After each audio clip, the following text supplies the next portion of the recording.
Hello, my friends, and welcome back to yet another episode of Watching the Watchers Live. My name is Robert Govea. I am a criminal defense attorney at the R&R Law Group, located in the always beautiful and sunny Scottsdale, Arizona. And today, my friends, we're talking about the word twisted. We've got a lot of twisted things going on out there all across the interwebs. We're starting off with the Twitter files. Part 2 was dropped yesterday, right in the middle of our stream. Ugh. But we're going to go through it. It wasn't as hefty as the prior drop, but we do have a lot of foundation to lay on this, right? The big reveal on this is, yes, there was a political blacklist that Twitter had. You know, in other dictatorships, we would see actual lists of people, right? Like sort of like names of companies, names, un-American activities, this list of communists, whatever. And what you would see is much more centralization of this. This was just a digitized version of that, all taking place on Twitter, where they were literally censoring certain political people, certain political class, certain political parties off the platform. So Barry Weiss was the journalist who dropped all of that news. We're going to lay some foundation on this. I've got clips from Jack Dorsey and from Vijaya, both of them saying, no, there was no censorship or blacklisting, there was no suppression, there was no shadow banning, it was all above board. Well, turns out that is just not the case at all. So we've got some historical clips to talk about. This lady was on MSNBC saying that it was all debunked. Jack Dorsey sat down with CNN, said the same thing. He actually got in front of Congress, lied to them about it. Vijaya says she doesn't even think about politics. And we also had her saying, no, we don't meddle in any elections.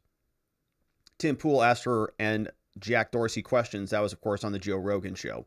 So all of that will be fun. The media is still ignoring this, right? We talked about this story some time ago, and my concern with this whole story is, yes, you and I are sitting here, we're going, wow, this is pretty dang shocking. I mean, we lived it, though. You know, we were all sort of on the receiving end of this. We watched other people get suppressed and smashed down under the thumb of Twitter. We watched them throw Donald Trump off the platform. So, yeah, I mean, the censorship argument, you know, this blacklisting argument, it was sort of like, duh, obviously it's going on.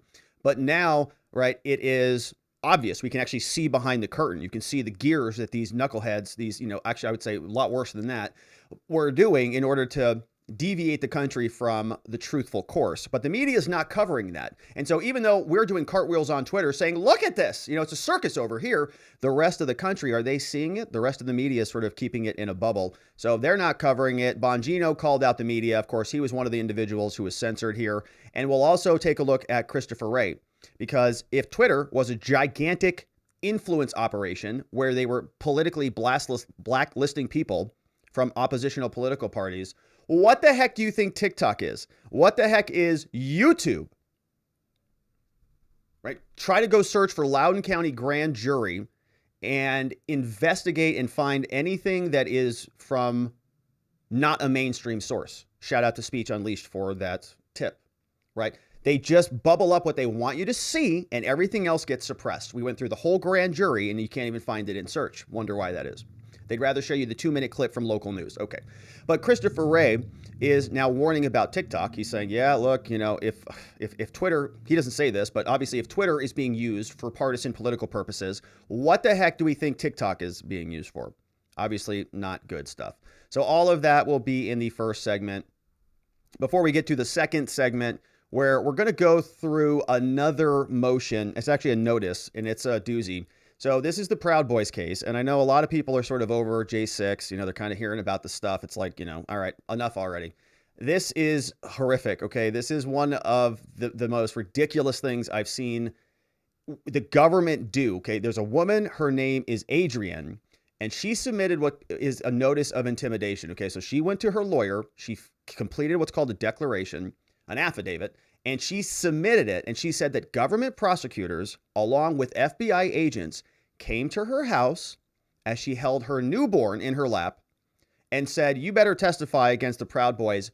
You don't want to lose your son. Okay, she's totally innocent. She had nothing to do with any of it. She was there the night before of January 6th at, like, it sounds like a house party, and that was it. So the prosecutors show up and they say, we're going to hit you with obstruction of justice charges if you don't come out and testify against the Proud Boys. And she has the cojones to document it, put it down in an affidavit, submit it through her lawyer to the federal court. All right, so we're going to give some major spotlight props to this woman for putting pen to paper and for getting down to business on it. Absolutely outstanding. So we're going to read through that.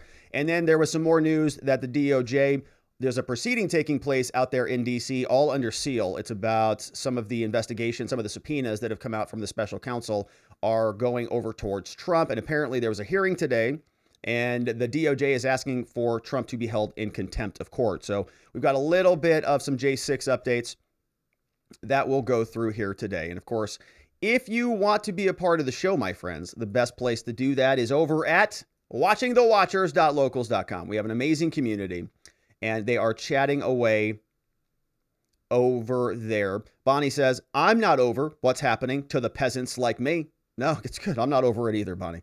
I just, some people are just kind of like, okay, enough with the J6 stuff. But where there is injustice, the spotlight must be shown. And so, yeah, man, they are also, they're mentioning that people are going off on Twitter pretty hard. So, all right. So amazing community. Come join us at watchingthewatchers.locals.com. And let's get this puppy queued up so we can get right into business.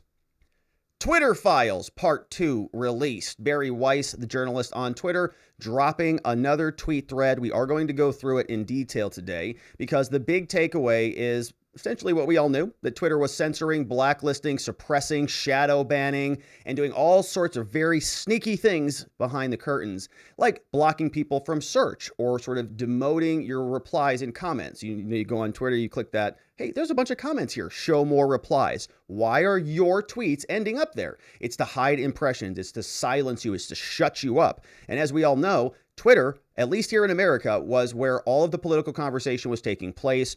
It was a frenzy back in the 2020 era, and we had a bunch of individuals there who were putting their thumbs on the scales. So this is way bigger than just Twitter censoring random people. Okay, so I get censored or I get suppressed or shadow banned. Who cares about it, right? It's just Rob. Nobody cares.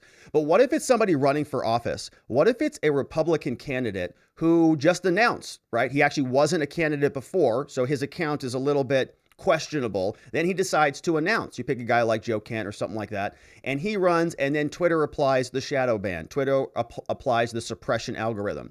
Could that really be happening in America, where one entity is swaying public opinion to such a large degree? Well, after the drop that we're going to get to, which we're going to read through in detail, I want to make sure we're understanding the gravity of this. This question came from Ian Miles Chong at Still Gray on Twitter. He is asking in response to the full thread, which we're going to go through. He says, all right, Elon, hey, so here's a question for you. Were any political candidates, either in the U.S. or elsewhere, candidates, not like regular civilians, people running for office, okay, subject to shadow banning while they were running for office or seeking re-election? Like directly in the middle of a political process, Elon says, yes, there was, right? Any of them, either any side, U.S. or elsewhere, yes. So we're presuming that he means in the United States. The answer is yes. Pretty big deal, right? That's direct interference with free speech, the ability of people to communicate their message. It's being done for political partisan purposes. And Elon's got his hands in the cookie jar. He can see everything that's inside that they were trying to consume for the last several years. So we are going to go through the full Twitter Files thread because it is a good one, but it's going to be more impactful if we can lay some proper foundation first and understand why conservatives, why Republicans, why people who were formerly oppressed on this platform are so upset about it. It's because everybody has been saying that there is lunacy coming out from anybody who can claim that this was the truth, that this was actually happening. Shadow banning? Are you a psycho person? Oh, you probably have beliefs about where COVID came from, like a lab or something, don't you? Yeah. All right. So these people were rubbing everybody's noses in this concept. Everybody was crazy until it was all true. This is MSNBC News saying that any possible shadow banning on Twitter has been debunked. It's not happening, crazy Republicans. Essentially, Devin Nunes is arguing that he has had to endure, slights, insults, a way that nobody should ever have to deal with it. People making fun of him, people making crude jokes about him, and that all of this is essentially being enabled by the platform itself because they have it out for conservatives. So, yes. Our laws protect parody, for example. If you're satire, right, you're making fun of somebody, that is protected under U.S. law. This idea of shadow banning is something that he's brought up, which is essentially this concept that Twitter would allow you to post something, but then effectively make it invisible, make it not show up in searches. Right. This has been widely debunked. The president, by the way, has tweeted about this idea of shadow banning, saying it's not good. We're going to look into this discriminatory illegal practice. He's tweeting about other tech companies just this morning as well. But as you point out, look at Trump. What a psycho. Here's what he posted back in 2018. He said, Twitter shadow banning prominent Republicans. Not good. We'll look into this discriminatory and illegal practice at once. Many complaints. Yeah, too bad they didn't do that. Maybe the course of the 2020 election would have been changed. Could have been different if they had actually held Twitter's feet to the fire. But Trump was having a lot of fun at the time on Twitter. He probably never thought that they were going to actually nuke him from the platform. And of course they did. So here they are mocking him for that. Obviously, the president has been vindicated completely. All of this is true, as we'll see in a minute. But they're laughing at him, right? Insane.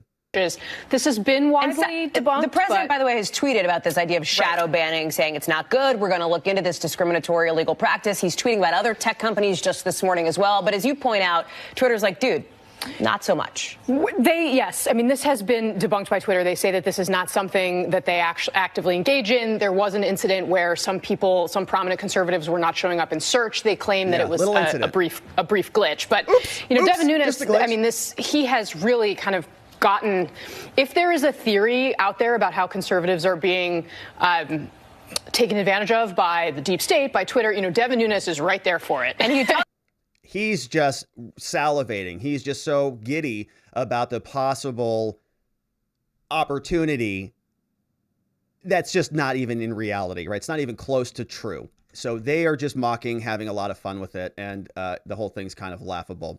So we're going to talk about Jack Dorsey here in a quick second. But first, let's talk about our friends over at 4Patriots. Now, Jack Dorsey, he's going to be telling us on CNN about shadow banning, but we're going to make sure that we have food and don't starve to death before we carry on with the program. And, Christmas is coming up. What better way to say you love somebody than with a nice pack of survival food and a reminder that you don't want them to ever starve to death. Because we know a food shortage could be coming in America, even here. We know that experts have written about this as recently as July. We've got drought, inflation, new policies. Victor Boot just got released. Who knows what that's going to cause? That's why survival food is more important now than ever. And you can create your own stockpile of the best-selling 4Patriots survival food kits. It's not ordinary food, my friends. We're talking about good, for 25 years, super survival food, hand-packed right in family-owned facilities in the United States, giving jobs to over 200 Americans. These kits are compact, they're sturdy, they're water-resistant, and they stack easily.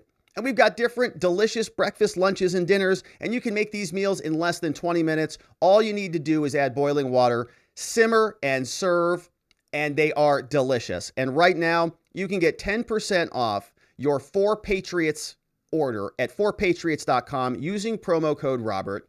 You can get this 3-month survival food kit along with their famous guarantee for an entire year after your order. Free shipping on anything over $97.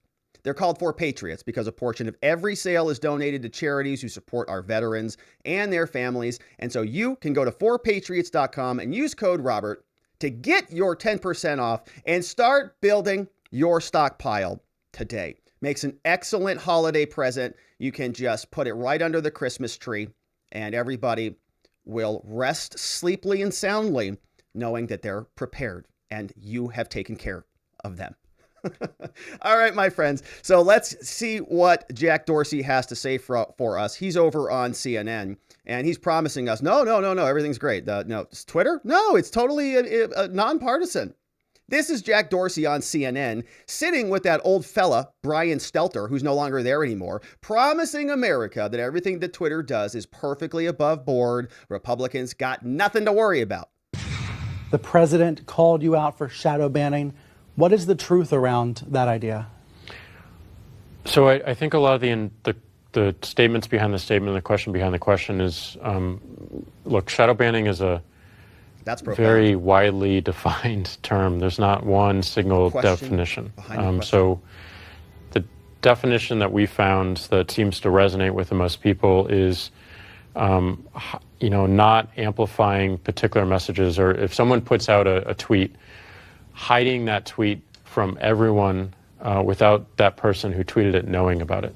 So, but the real question behind the question is, are we doing something according to political ideology or viewpoints? And we are not. Yes, period. You are. We all knew you were. You knew you were. We knew that you knew you were. And you knew that we knew that you knew that you were doing it. And look at Brian Stelter here. Look at him just nodding away. Watch his face back and forth. I can't believe they gave that guy a show for so long. Here he is. Here's Brian. The real question behind the question is, are we doing something according to political ideology or viewpoints? And we are not, period. Yes, you are, Jack. You knew it. Everybody knew it. And Elon says that Jack Dorsey is like this honest-hearted, pure spirit. He didn't know anything about it. And of course, Matt Taibbi and a lot of people are playing cover for Jack. But this has been going on for years. He went on, Jack Dorsey and Vijaya went on, and Tim Pool said to his face it was happening. And he sat there like, no, I don't know what you're talking about. It's crazy. So the whole thing, right, I don't give him a whole lot of credit. It might be a nice guy. Maybe him and Elon, have nice times on their hydroplanes, whatever they do together. But that is irrelevant. Okay, he got hauled in front of Congress. Everybody was screaming at him in the face this was happening, and he did nothing about it. So, all right. This is Jack Dorsey in Congress. Congress hauled him in, and they said, Jack, we're pretty sure you're censoring and shadow banning Americans. Are you sure you're not doing it? Mr. Dorsey, welcome. Thanks for being here. I want to read a few quotes about Twitter's practices, and I just want you to tell me if they're true or not. Social media is being rigged to censor conservatives. Is that true of Twitter?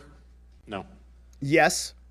I don't know what Twitter is up to. It sure looks like to me that they're censoring people, and they ought to stop it.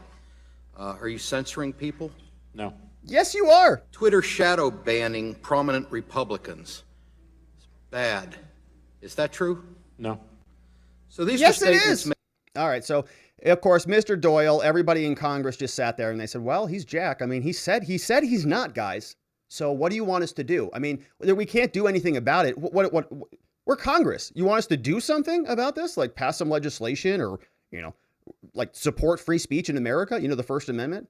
Well, we'd love to. Unfortunately, Jack said that there's nothing even happening. So this is all much ado about nothing. All right. So that's Jack Dorsey hauled in front of Congress, lied directly to his teeth at them, and nothing happened. So do you think anything's going to happen to SBF or any of these other people? Right, the whole thing's a joke, right? It's all a dog and pony show. Now, meanwhile, the brains behind the operation went on the Joe Rogan show. Vijaya Gotti sat down with Joe Rogan and Tim Pool, and Tim Pool says, hey, there's been actual evidence from our side where we see impressions drop. We've seen only certain lists of people get booted off your platform while other people in other conversations are allowed to thrive and they're amplified. What gives? Our platform restricts speech. Our platform promotes speech Wrong. unless people violate our rules. And in a specific direction. In any direction. But I don't want to say his name. The guy who calls for death gets a suspension. The guy who insinuates death gets a permanent ban. But Tim, you're misinterpreting what I'm saying, and I feel like you're doing it deliberately. It's not about one particular thing. It's about a pattern and practice of violating our rules. And you have a pattern and practice of banning only one faction of people. I don't agree with that. Recently published an article where they looked at 22 high-profile bannings from 2015 and found 21 of them were only on one side of the cultural debate. Yeah. But I don't look at the political spectrum of people when I'm looking at their tweets. Right. She doesn't look at it. She's very neutral. She's kind of like an enlightened person. The rest of us are so consumed with politics and all of this, bickering. It's very divisive. Vijaya Gotti doesn't worry about those things. She doesn't even look at politics. It's all neutral to her. Very beautiful. Now, she also got asked about election meddling, of course, not in the United States, because as YouTube knows, nothing has ever gone wrong with an election in the United States ever. But in India or other places around the world, maybe there was. Tim Pool had a question for Vijaya on elections, and here's what happened. conversation. And also meet elections like the Indian election coming up as well. Right. And my understanding is you were also accused of being biased against conservatives in India recently. There was a report on that, as well as you held up a sign that said something offensive about the Brahmin. Mm-hmm. Yeah. So in that sense, even in other countries, you're accused of the same things that you're being accused of by American conservatives. I think that the situations are very, very different. And I don't think that the ideologies in play are the same at all. Well, so the reason Can we clarify that? Yeah, Joe. Because I'm not aware of the case. I'm not sure what you're talking about, but we did have our Vice President of Public Policy testify in front of Indian Parliament a couple of weeks ago, and they were really focused on election integrity and safety and abuse and harassment of women and political figures and the likes. So my yeah, okay. So it sounds like she's getting a little bit political there. No. Abuse of political figures, abuse of women. And so she's got certain causes that she's definitely involved in, and that Twitter executives will go and testify in front of other parliaments, and they'll probably lie to them too. So they go over to India. The lead person of India Twitter does exactly what Jack Dorsey does. Goes, oh, no censorship. Shadow banning? No. Deplatforming? No.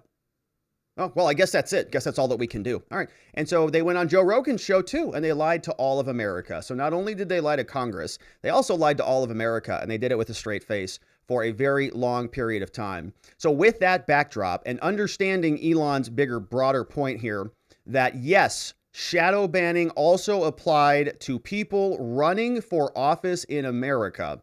Let's hit the Twitter files part 2. This, of course, comes over from the infamous Barry Weiss. She writes, the Twitter files, part 2, Twitter's secret blacklists. A new Twitter files investigation reveals that teams of Twitter employees build blacklists, prevent disfavored tweets from trending, and actively limit the visibility of entire accounts or even trending topics, all in secret without informing users. Twitter once had a mission, which was, quote, to give everyone the power to create and share ideas and information instantly without barriers. But along the way, barriers were erected. Take, for example, writes Barry, Stanford's Dr. Jay Bhattacharya, at Dr. Jay Bhattacharya, back on Twitter, be sure to follow him, who argued that COVID lockdowns would harm children.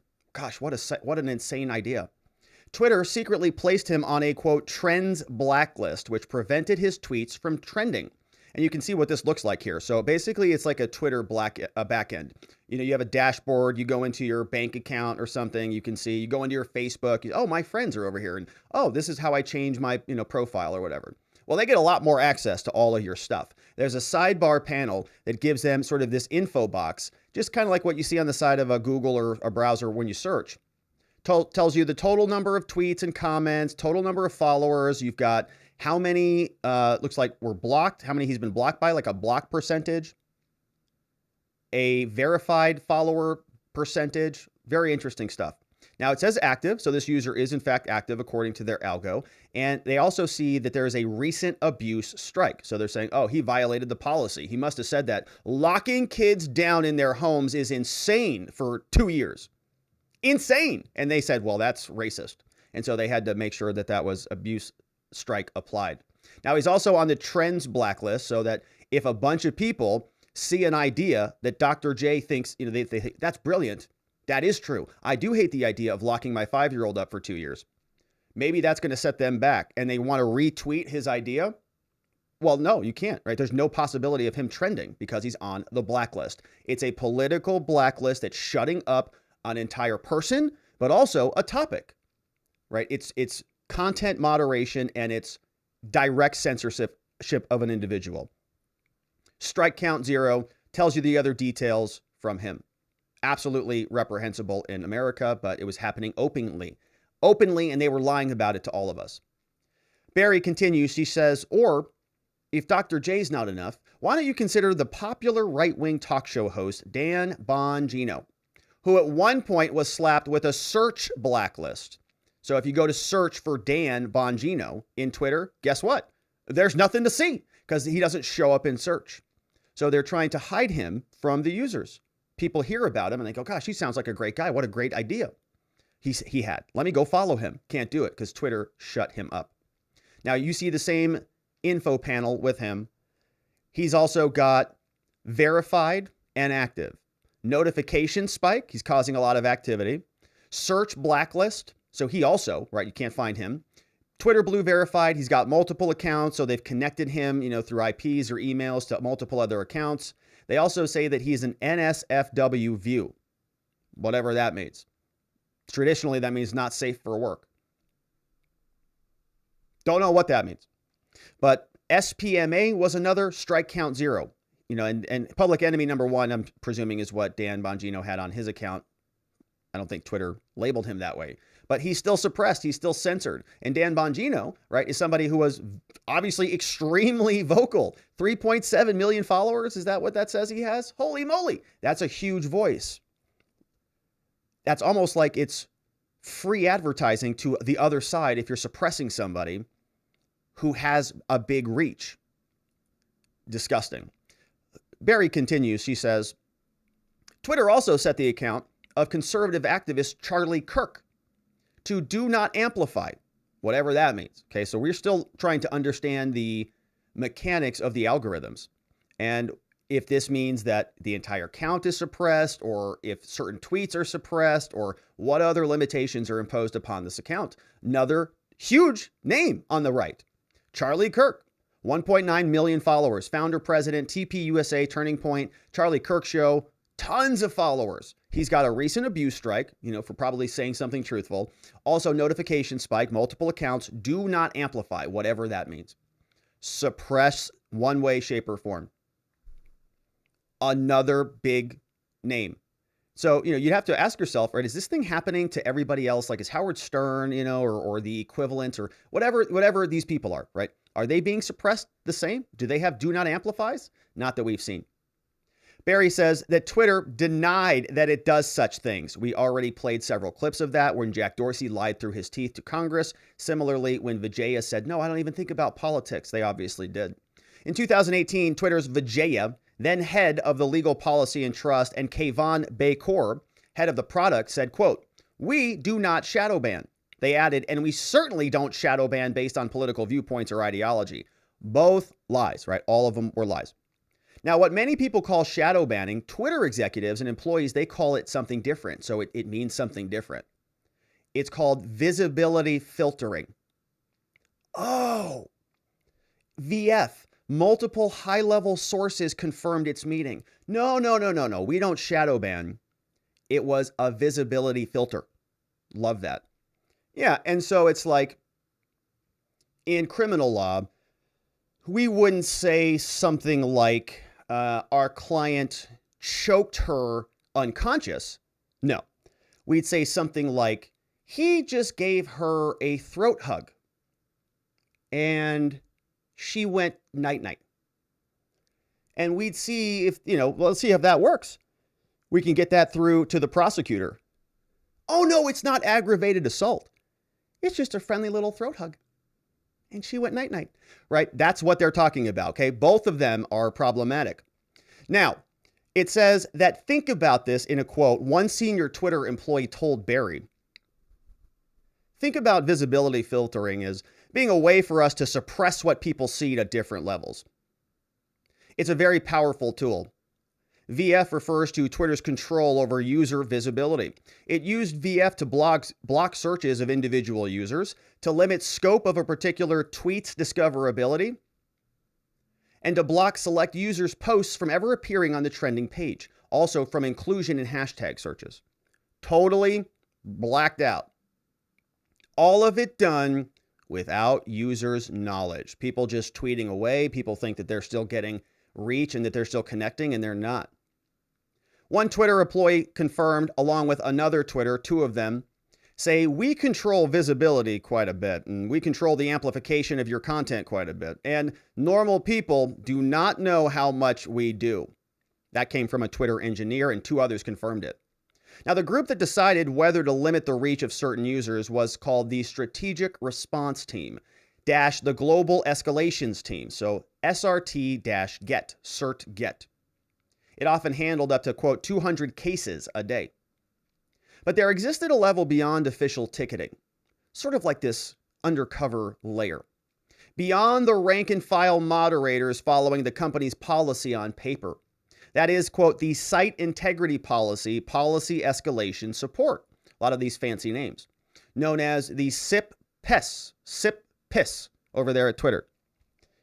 Barry says that the secret group included the head of legal, policy, and trust, Vijaya, the global head of trust and safety, Yoel, and subsequent CEOs, Jack and Parag. So all of the four horsemen. This is where the biggest and most politically sensitive decisions got made. So why Elon keeps exonerating Jack Dorsey, I don't know. That's his prerogative. But Jack was in the crux of this for the entire time. Now, this is where the biggest, most politically sensitive decisions got made, says Barry. Think high follower account and controversial, another Twitter employee told us. For these, there would be no ticket or anything, right? You don't talk about that stuff, right? This is the same type of stuff that you do over the phone. Can I meet you somewhere? Can I give you a call on this one? Why don't you send me an email? Why don't I give you a call? You know those conversations? Yeah. All right. So Barry says one of the accounts that rose to this level of scrutiny was Libs of TikTok, who has been the subject of more abuse, maybe than any account out there. I mean, it's been crazy watching this. Down, suspended, up, down, up, down, up, down, up, down, all over and over again. There was an account that was she was on one of the Trends Blacklists, and it was also designated with a do not take action on the user without consulting with SIP-PIS over there. It was headed up by Vajaya.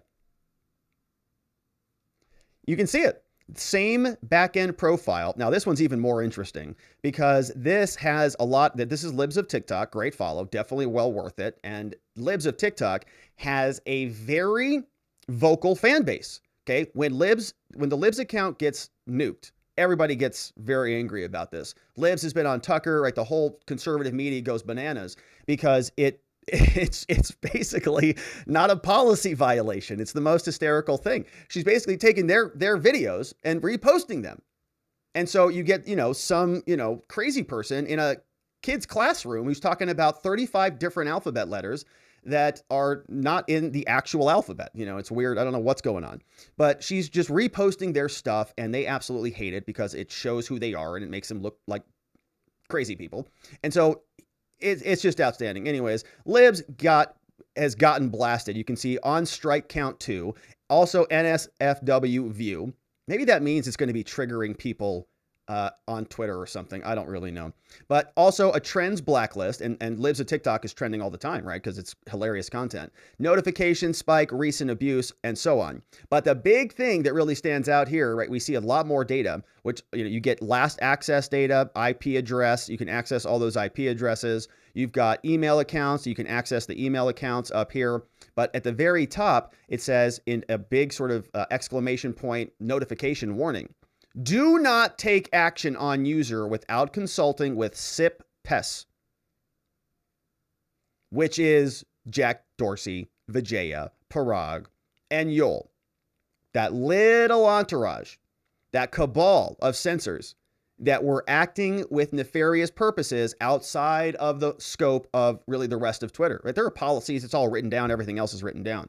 But they don't know what to do about Libs of TikTok. And there's really no policy to deal with it because they can't make up a policy about, is it hacked material? No. They posted this stuff publicly. Is it stolen? No. It's on their stuff. It's off of Instagram or something, right? So it's not a violation of anything other than it just makes them feel bad and look bad. So they got to do something about it. So they're trying to figure it out. This is why they came up with all sorts of rules, a new, manipulations of the rules to try to stop and suppress the Hunter Biden story because they couldn't do it otherwise. But also, there's some very interesting things over here in this dashboard. Now, a lot of people have been pointing this out, right? What do these other little features give you? What is Twitter Guano? What is Guano? I don't know what that is. You can see communities, live videos. They can see maybe phone numbers. They can see your lists. Can they see your direct messages? Do you see this cursor right here? Can they go into your direct messages and see your direct messages? Can some moderator who has access to a dashboard like this, can they go in and see what you and your, what Charlie Kirk is saying to Dan Bongino? Can they do that? Would they do that? Moments, interactions, spam, payments, and other batch action tools, they're all there, right? Very, very interesting stuff. Now, that SIPS PIS team is flagged on top of libs of TikTok, but Barry continues. She says, the account, which Chaya Raychik began in November 2020, now boasts over 1.4 million followers. Not a bad account. 1.4 million followers in 2 years. Woo, pretty good.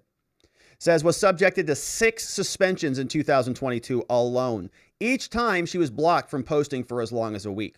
Now, Twitter repeatedly informed Raychik that she had been suspended for violating Twitter's policy against, quote, hateful conduct. Hateful conduct. For what? Reposting their own stories? That's it.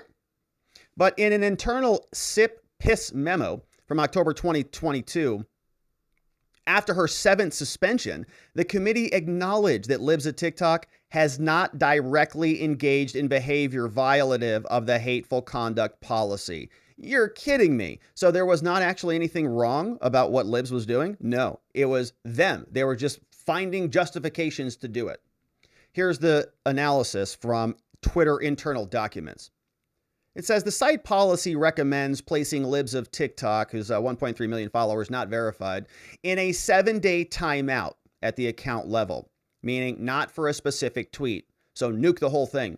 Based on the account's continued pattern of indirectly, do you see that? Indirectly violating Twitter's hateful conduct policy by tweeting content that either leads to or intends to incite harassment against individuals in LGBTQ plus I expialidocious communities.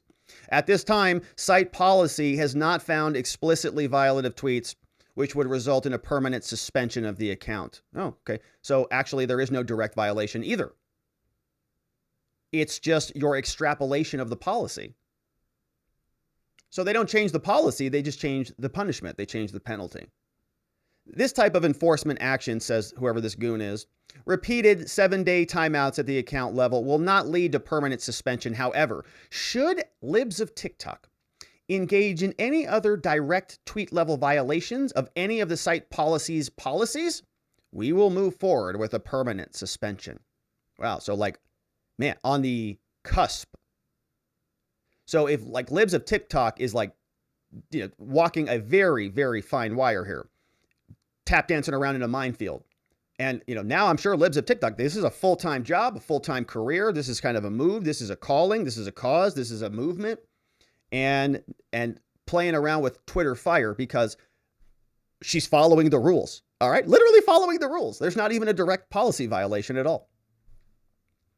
The assessment that comes from these Twitter censors says since its most recent timeout, because they're mommy and daddy for all of us, while Libs of TikTok is not directly engaged in behavior violative of the hateful conduct policy, the user has continued targeting individuals, allies, and supporters of the LGBTQIA plus expialidocious community for the alleged misconduct.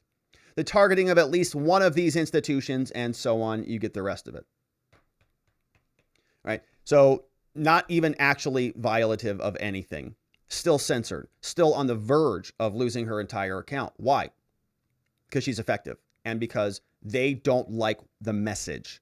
Do you think that they would be doing this for, you know, gosh, I don't know, somebody like, well, there's a lot of people on Twitter who do kind of the same thing, actually. A bunch of reposters. Barry says, the committee justified her suspensions internally by claiming her posts encouraged online harassment of hospitals and medical providers by insinuating that gender-affirming healthcare is the equivalent to child abuse or grooming.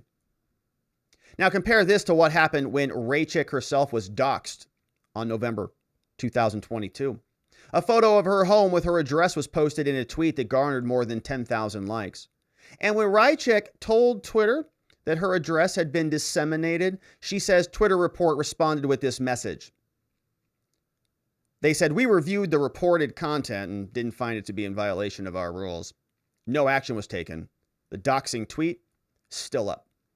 So if she's reporting on hospitals, right, she calls the hospitals and says, hey, can you cut the genitals off my 12-year-old boy? And they say, love to. Yeah, we can get you in like what? Friday's Friday good for you? She puts that conversation on Twitter, and people call the hospital and they say, are you really cutting? What are you doing over there? What? That's not news, right? That's not newsworthy. That's not journalism. That's not investigation. That's nothing like that at all. That is hateful and harassment. But if you reverse this, if you do the old flipperoo, the switcheroo on this one, here's what happens. Oh, hey, libs of TikTok. Thanks for reaching out. It's great to hear from you. We reviewed the reported content, which is people doxing your home and essentially literally doxing you, right? And so trying to go and send people to your home to harass you. We didn't find that to be a violation of the Twitter rules because we hate your guts. In this case, no action will be taken at this time. We hope that they burn your house down and that you rot in hell. If you further have concerns about intellectual property, your privacy, or your safety, the following guidelines can be of assistance. And they probably just, sent her over to an FAQ or whatever. So not much useful there. Thanks, Twitter. So they don't actually care about your personal safety at all. Similarly, in internal Slack messages, Barry tells us that Twitter employees spoke of using technicalities to restrict the visibility of tweets and other subjects. Here's Joel Roth, Twitter's then global head of trust and safety, in a direct message to a colleague in early 2021. Joel said this. He says, a lot of the times SI has used technicality spam enforcement as a way to solve problem created by safety under enforcing their policies. So he's saying that one department is using a technicality to make up for another department because they disagree with that other department. Safety is under enforcing. They should be banning all the conservatives. How is libs of TikTok even still here? Yoel would have nuked that account a long time ago. So he says maybe spam, maybe use another provision of the code. Spam.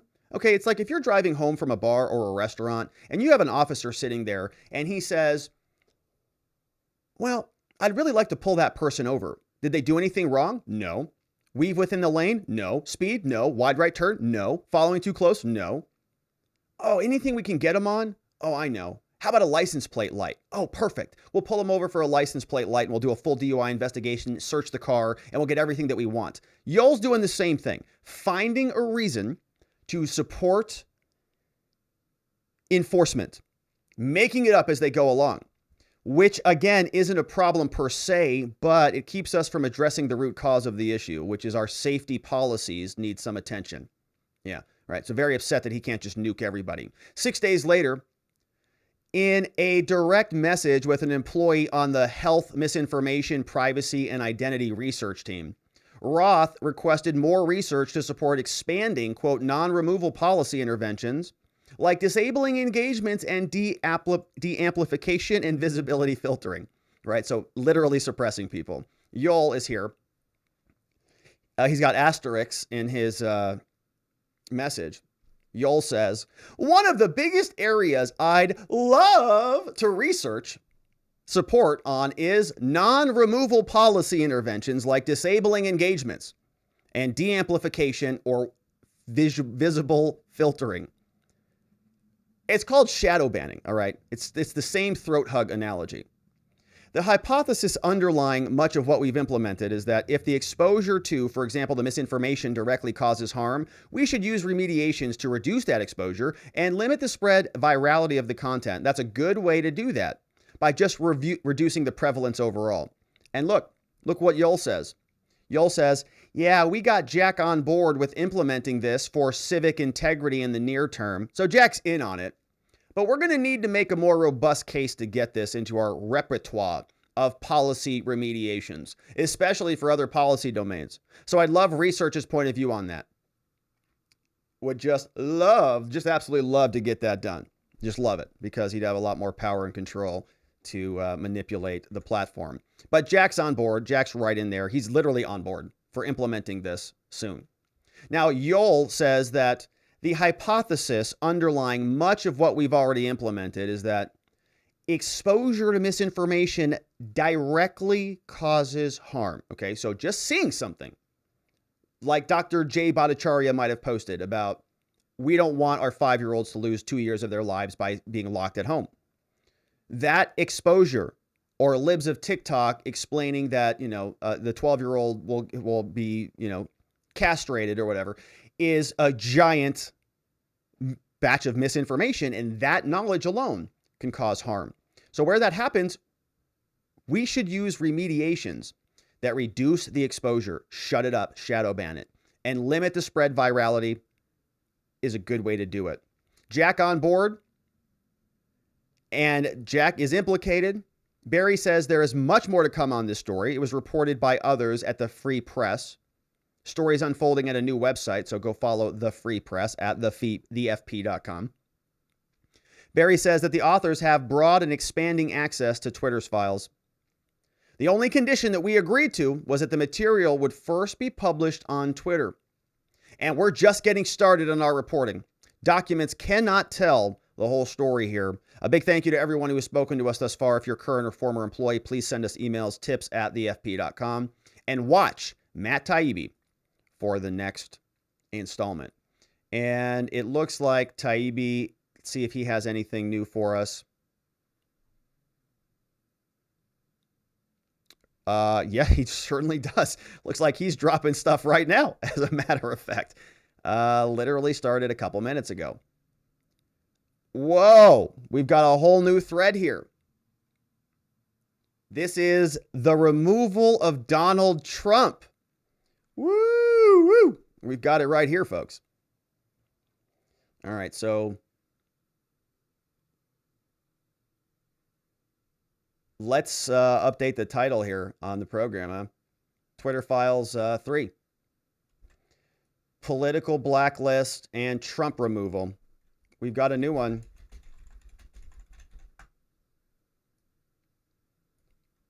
Let's see how it drops, my friends. Viantikis says it's about time you caught up. I know we're finally getting here. We got one live. It timed out perfectly. All right.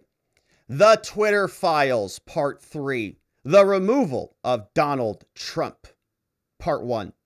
October 2020 to January 6, the date that he was nuked from Twitter. Taibbi shares, he says, the world knows much of the story of what happened between riots at the Capitol on January 6 and the removal of Trump from Twitter on January 8th. But we're going to show you what hasn't yet been revealed. The erosion of standards within the company in the months before J6.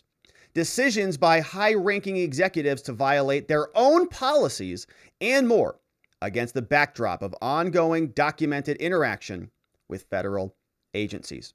And we know that is also taking place in a parallel case. We've covered the state of Missouri, the state of Louisiana. They're suing the Biden administration. They've got depositions completed already with Anthony Fauci. They've got another one done with Elvis Chan, FBI agent who was stationed in San Francisco, Silicon Valley, directly interfacing with these companies.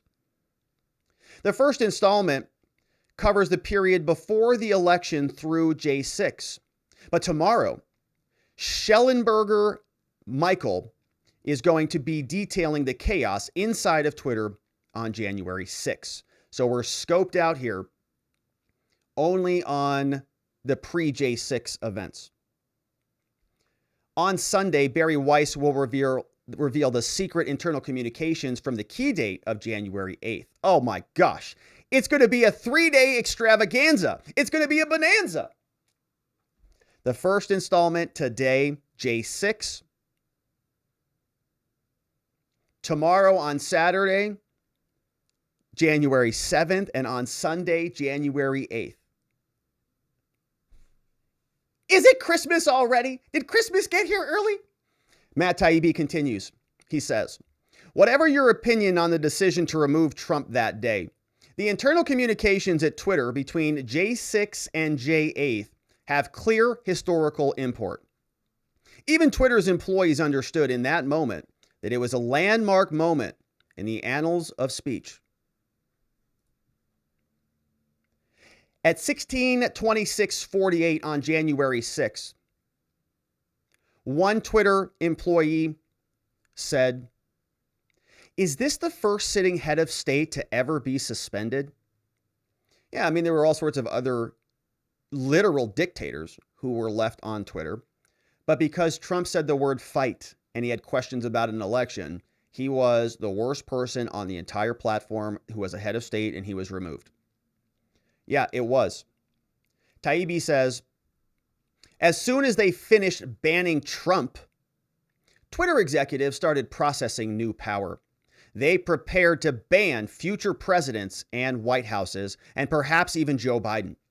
The new administration, in quotes, says one exec, will not be suspended by Twitter unless absolutely necessary. They love the power that they've now grabbed. They posted this internally in Twitter at 18/13/10. They say, as stated in our ban evasion policy, if it is clear that another account is being used for the purposes of evading a ban, it is also subject to suspension. For the government accounts such as POTUS and the White House, we will not suspend those accounts, but we will take action to limit their use. However, these accounts will be transitioned over to the new administration in due course and will not be suspended by Twitter unless absolutely necessary to alleviate real world harm. Right there. As stated, we'll do what we can to alleviate real world harm. Yeah, and Locals is noting that there's no timestamp, and there's a timestamp, but not a date stamp on these. So I'm presuming that these are all coming out on the 6th still, provided that Taibbi is staying accurate. Tomorrow, Schellenberger will talk about the 7th. On Sunday, Weiss will talk about the 8th. So I'm presuming that maybe these are messages that were coming in on the 6th, and everybody's exchanging viewpoints. But we could be wrong.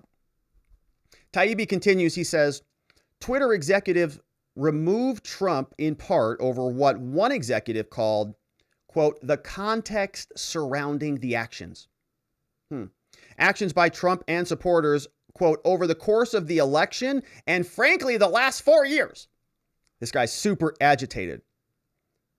People are having a conversation. Should we ban Trump? And he says, well, yeah, it's not just about this. It's also about all of the pain we had to endure this entire administration. In the end, they looked at the broad picture, but that approach can cut both ways. Internally, somebody sends a message to Vijaya. It says, hi, Vijaya. I'm working with so-and-so, another censor on my team, to put together a doc to share with you, and to share with you a point of view from research, ours, academics with whom we've been working with, etc., on Donald Trump's language as coded incitement to further violence. You can see that they posted that on Twitter. And I have to restore my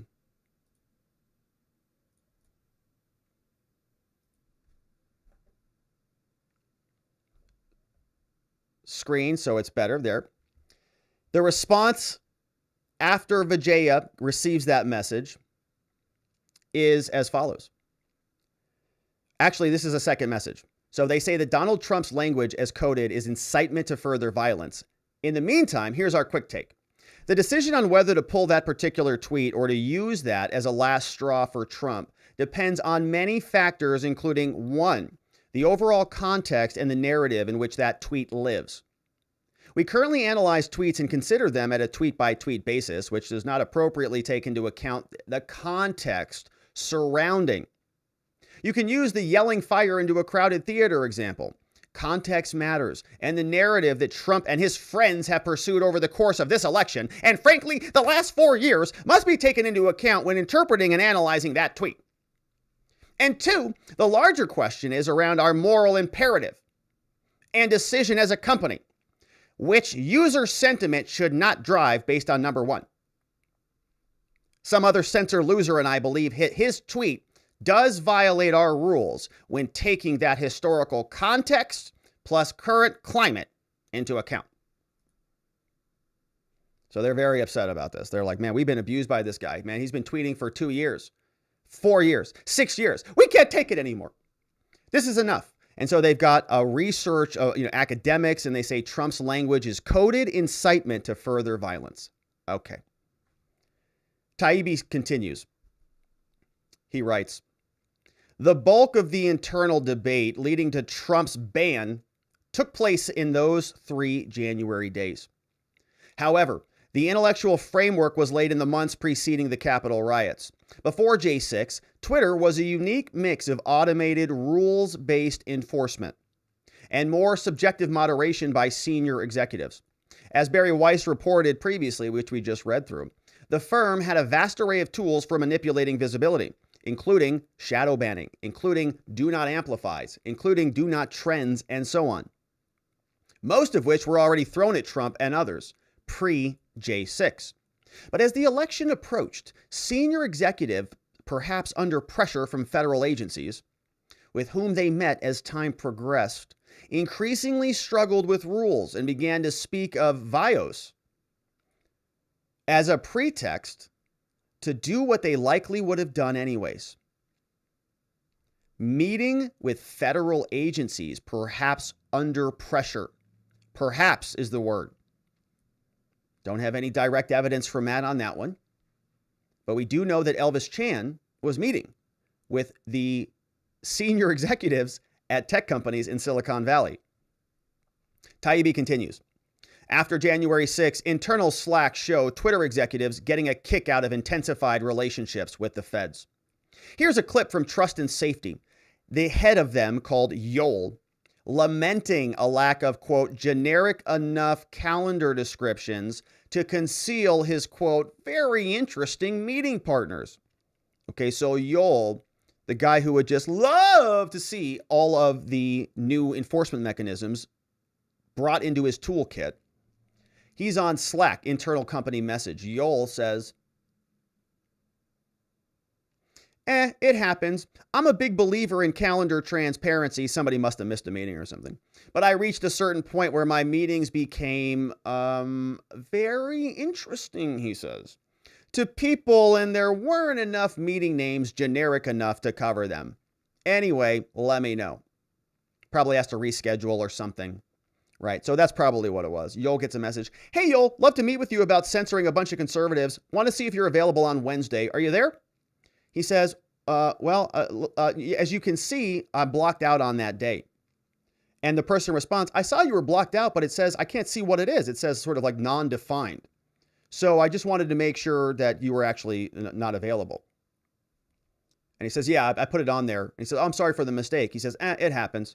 And I'm a big believer in transparency, and that's why, I put him on there. But I can't put the name on there, just so you know. I'm very important. I have very interesting meetings with the FBI. And the person responds and says, oh, yeah, a very boring business meeting that is definitely not about Trump, winky face. Literal winky face. Yoel says, pretty much, with a lot of extra E's in there, right? Very Yoel Roth-y. And Yoel says, quote, definitely not meeting with the FBI, I swear. Okay? So he's like literally meeting with the FBI, saying that he's not meeting with the FBI. All right. So the person responds, LMAO. They're talking in secret coded language, but it's not secret coded language. Okay. It's like a couple of high school girls. It's hilarious. All right. So, all right. That's what's going on inside of Twitter. Okay.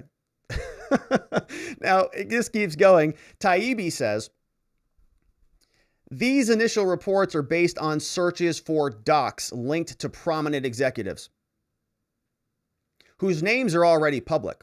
They, of course, include Yoel Roth, former Trust and Safety Policy Advisor, Vijaya, and recently plank-walked Deputy General Counsel and former FBI top lawyer who's a liar at 2 agencies now, Jim Baker, who was in the Michael Sussman saga trial that we covered in length.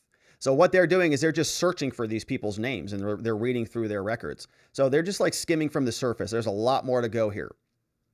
Now, one particular Slack channel offers a unique window into the evolving thinking of top officials in late 2020 and early 2021. Pretty important time. We had the election in late 2020. We had the transition of power 2021. A lot of conversations taking place about America. On October 8th, 2020, the month right before the election, executives opened a channel called US 2020_XFN_enforcement. through J6, this would be the home for discussions about election-related removals, especially ones that involved, quote, high-profile accounts, often called VITs or very important tweeters. Isn't that cute? So XFN enforcement. It's a Slack channel, and if you're not familiar with Slack, think of them kind of like chat rooms. So you can open up a chat room for like your legal department or for like your marketing department. Here, they've got their election censorship removal anti-America department. Okay, so here's what they write in that channel. At 3:47, they write, "Hey everyone, starting tomorrow, October 9th, and up until November 15th, which is the critical dates right before the election, this channel will be used for the following reasons related to the U.S. 2020 elections." We've got a bunch of bullet points that are poorly formatted, which is typical for the, lazy Twitter employees. They write here, following purposes will be used, trends identified that require scaled investigations, okay, high-profile account escalations that potentially require P2 soft interventions, scalable solutions, edge cases for XFN consultations, highlight tech issues, bugs, tools, outages, JIRA tickets. This is an enforcement channel between TS and TWS to help speed up our response related to election-related issues over the coming weeks. GET, which is one of those other sort of committees, right, that censors people, GET will start providing a handover starting on APAC shift tomorrow, Friday, October 9th, using the following template. Next shift, EMEA APAC/NA. Thursday, October 8th, GET. So they're sort of, it sounds like assigning roles. Open escalations, none. Notes from the shift, ask, can you please make sure everyone on your team is within the same channel? The teams that we included are as follows: site integrity, safety policy, product trust safety, media ops, global escalation teams. If you have any questions, let me know. All right, so kind of a really strangely structured message, but that was dropped into the Slack channel for the election censorship team there at Twitter. Now, Matt says, okay, there was at least some tension between safety operations, a larger department whose staffers used a more rules-based process for addressing issues like naughty videos and scam and threats, and smaller, more powerful cadre of senior policy execs like Roth and Gotti. Yeah, you've got people who have like a manual. They're following the manual, open it up, this is what is illegal, and they make a decision on that. But then they go over to Yoel and he says, well, why don't we just kind of change those rules and we can apply the spam rule? And the other people on the team are saying, yeah, but it's not spam. I mean, you trained us to do it this way and you're doing it differently. Why are the executives treating things differently than we are? So there's this tension. The latter group of these high-profile censors were a high-speed Supreme Court of moderation, issuing content rulings on the fly, often in minutes and based on guesses, gut calls, and even Google searches, even in cases involving the president, right? So it's like a pep rally for tweets, and they just decide what gets thrown out and what stays. All in one chat room. Donald Trump, this tweet gets posted. Breaking! 50,000 Ohio voters are out of control getting the wrong absentee ballots. And they respond to that, and he makes a claim about the election, and they respond to that in this Twitter thread. In the Twitter thread, in the Slack channel thread, they write, oh, that statement about the 2020 election would be enough to be a violation, right? Like that's enough. Like he said that word. If the claim of fact were inaccurate, yes. But it looks like that's true. So he did a Google search, right? So he's fact checking the president. NPR search, 50,000 Ohio voters received new absentee ballots after an error found. All right, so we've got Yoel, who is literally fact-checking the president, getting to decide whether the president's tweets stays up or not, up or down, right? Yoel Roth, who, who knows who that person is or what society gave him the authority. As far as I know, we didn't, but he has taken it now. Fact-checking the president, issuing violations in a secret cabal chat room at Twitter. None of us knew of this. Taibbi says, during this time, executives were also clearly liaising with federal enforcement and intelligence agencies about moderation of election content. While we're still at the heart of reviewing the Twitter files, we're finding out more about these interactions every day. And so are other attorneys general, including those from Missouri and Louisiana. They have been in continued litigation with the Biden administration about exactly what government officials were involved. Taibbi says, Policy Director Nick Pickles is asked if they should say Twitter detects, quote, misinfo through ML human review and, quote, partnerships with outside experts, asterisks. The employee asks, I know that's been a slippery process. Not sure if you want our public explanation to hang on that. Okay, in other words, why are you censoring? What's the basis for the censoring? Is it human review? Is it, who's telling you to hit this stuff up or to censor this stuff? They sort of know it's external third parties, but they can't tell everybody that. They can't communicate that to all of us. 14:19 p.m. And Pickles, are you comfortable with marketing talking about misinfo by saying we detected it through ML and human review and partnerships with outside experts? Like, you want our marketing people? Here's how I sort of envision this happening, okay? Marketing is meeting with some advertising company.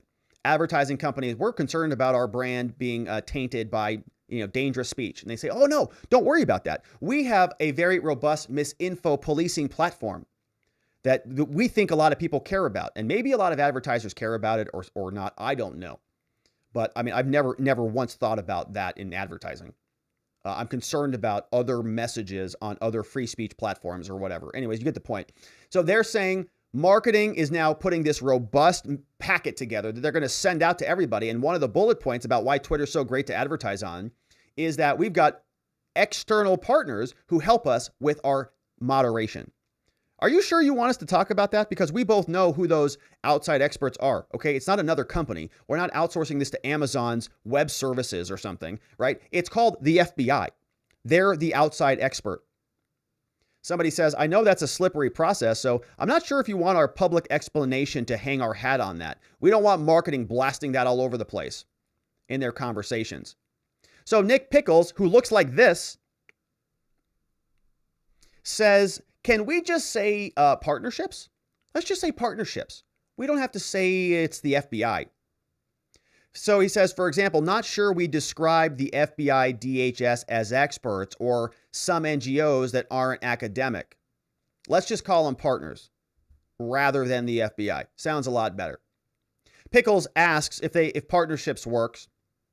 After a pause, he says, not sure we can describe them as experts, meaning the FBI and DHS, which means that they're meeting with them, right? They're directly meeting with the government to talk about this censorship.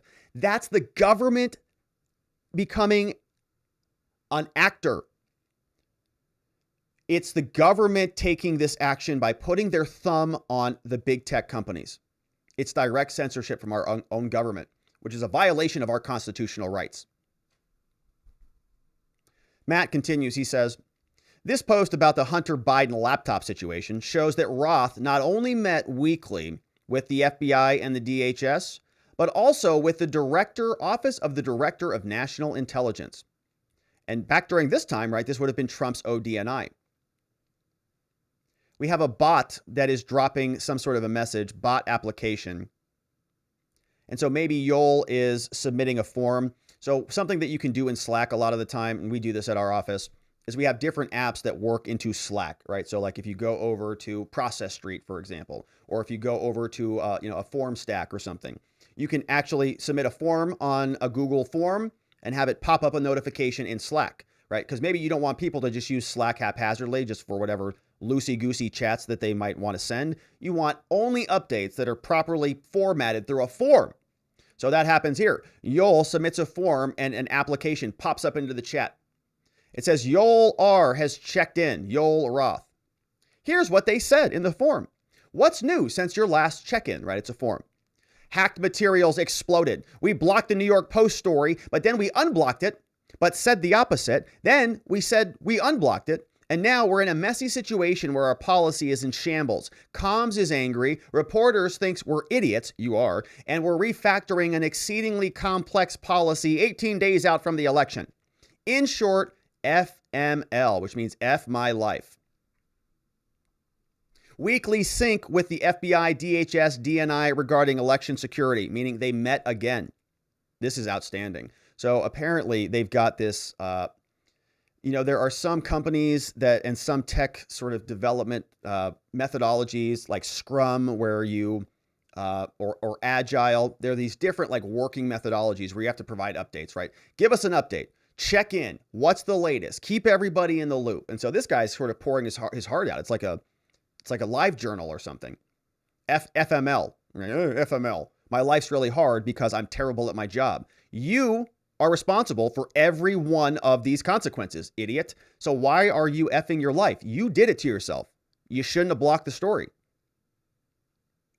Weekly sync with the FBI and the DHS and the DNI is continuing, right? That's open acknowledgement. The government is meeting with Twitter, and election security must mean that they're censoring information. What else can it mean? Misinformation, disinformation. We've heard the government acknowledge this from their own mouths, that this is the biggest problem in the whole stinking planet. The meeting happened, and this is Yoel's update. The meeting happened about 15 minutes after the aforementioned hacked materials implosion. The government declined to share anything useful when asked. Monthly meetings with the FBI, FITF, briefed on several ongoing investigations. FBI is sharing investigatory information with Yoel Roth from Twitter, the head of trust and safety over there, getting detailed reports from the FBI on a weekly basis. And they nuked the Hunter Biden story, and they were having conversations with the government about that. Oh my gosh. So the meeting happened about 15 minutes after the aforementioned hack materials implosion. They nuked the New York Post story on the phone 15 minutes later with the federal government talking about it. Government doesn't share anything useful when asked. What was the question? Did Yoel ask them, is there any truth to this laptop? Because we just nuked the story. Okay, we thought it was hacked materials. Is it hacked materials, FBI? Are these hacked materials? What was the conversation? He said nothing useful. They declined to share anything useful when asked. The FBI had the laptop at this time. They had it back in 2019. This is 2020. So why didn't the FBI say, no, it's actually, they're sharing several stories about ongoing investigations. They had an ongoing investigation into Hunter Biden. Did they bring it up? Did they ask him? Because the FBI could have said, no, it's not hacked material. Psychos, it's real. You see Hunter Biden on there smoking crack in a bed with hookers. Of course it's real. But they all kept their mouths shut because they loved what was happening. No, perfect. Yeah, censor that story. This is exactly what we wanted. I mean, it's unbelievable. So it's believable, but it's unbelievable to see that it's actually happening. This guy, the head of Twitter, sitting and admitting openly in Slack channels that they are colluding with the federal government in the weeks up before the election. And they're nuking stories, and the FBI is complicit, not even providing any more information about that one story, but there's a whole bunch of information about other ongoing investigations. In fact, there's so much to say, so much involvement with the FBI, that they have weekly and monthly meetings in America where we have the First Amendment, which says our speech shall not be abridged, right? And they're abridging the crap out of it openly with the federal government in hand. Unbelievable. Matt Taibbi continues. He says, Roth's report to the FBI, the DHS, and the DNI is almost farcical in its self-flagellating tone. Said, we blocked the New York Post story, then unblocked it, but said the opposite. Comms is angry. Reporters think we're idiots. And in short, F my life. It is a ridiculous post. It's like a high school girl. No offense to high school girls. And shout out to the youngest girlie at the Three Girlies household. All right, we've got Matt Taibbi. He continues. He says, some of Roth's later slacks indicate his weekly confabs with federal law enforcement involving separate meetings. Here, he ghosts the FBI and the DHS respectively to go first on an Aspen Institute thing, then take a call with Apple. So he's just, having a field day over there. He loves the attention. He's excited as can be. He's saving America, fighting for democracy and protecting against misinformation. All right. Yoel says at 8:03, he says to Patrick, he says, hey, Pat, hey there, I have to miss the FBI and the DHS meetings today, unfortunately. got to get rid of the FBI. Can you reschedule those? He says, I saw you're on the invites for both, as our site policy. Okay. FBI DHS meeting with the entire stinking company, the site policy team. Can you give me a quick readout if there's anything interesting that comes up? Pat says, yeah, Yoel, I mean, it's the FBI and the DHS. I hope that everything's okay. Yoel says, yeah, it's fine. Just have conflicts at both times. An Aspen Institute thing this morning on vaccines that I have to present at, and then a call with Apple to avoid us getting kicked out of the App Store during the DHS one. And so Pat says, well, those both seem very important. Yoel says, indeed. Yeah, very important man. Here, the FBI sends reports about a pair of tweets, the second of which involves a former Tippecanoe County, Indiana councilor and a Republican named John Basham claiming between 2 and 25% of the ballots are being rejected for errors. John Basham is a meteorologist and a data scientist that I'm following, and you should too. A U.S. Army retired, OS intelligence, SIG intelligence. Yeah, great follow. Yeah, and he is here talking about some concerns. On Twitter, they're communicating about this. 7:04, they post in Slack. Somebody says, all right, we just got a report from the FBI concerning these two tweets linked here. Something related to the shredding of a mail-in ballot, something. This is a proven false story. PolitiFact is the one that's reporting on this one. So they're referencing PolitiFact as a source for fact-checking, which is hysterical because there are very little facts reported at PolitiFact. But all right. So they dropped that in the tweet. Do we have a moment ready for this one? Talking about shredding documents. Says, 2, I believe, was deemed a no vio on numerous occasions. Taibbi says, the FBI's second report concerned this tweet. You see here, Mr. John Basham on Twitter posted something like this. They said that Democrats are in complete panic as their massive push for vote by mail is backfiring on them. 2 things are unfolding. An unexpected number of registered Republicans are returning ballots, and between 20 to 25% are being rejected for errors. And that's the claim from John Basham on Twitter. And he's posting pictures about some of this stuff. Now, the FBI flagged the tweet. FBI says, that's a big problem. That got circulated in the enforcement Slack. So literally the government communicating to Twitter, you need to stop this tweet. You need to suppress this person's free speech. The government needs to silence this individual. John Basham, silenced by the federal government.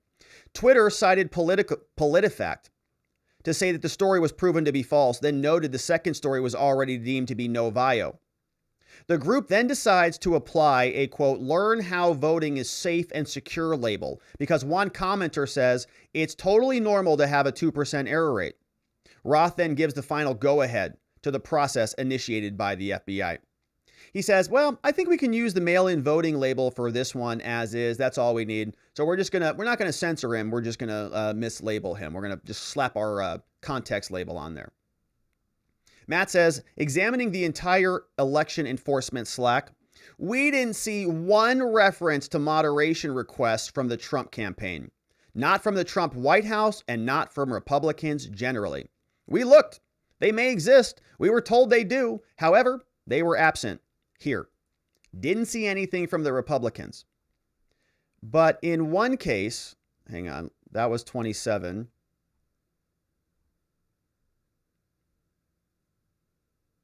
Does it go from 27 to 31? Did he delete something? I think he might have deleted a tweet.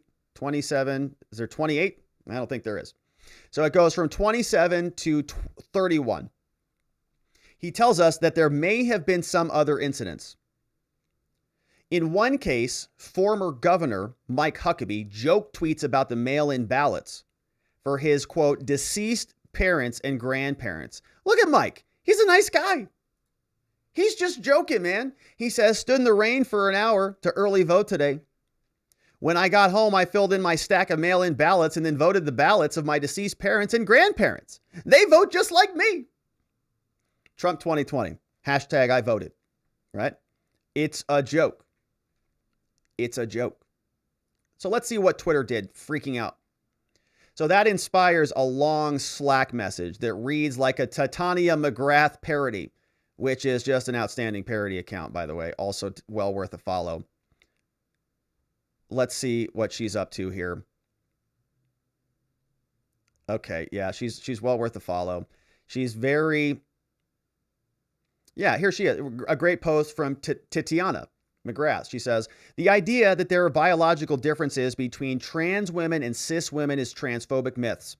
I defy anyone to identify the trans woman in this photo. Yeah, so she's like, Titania's definitely right.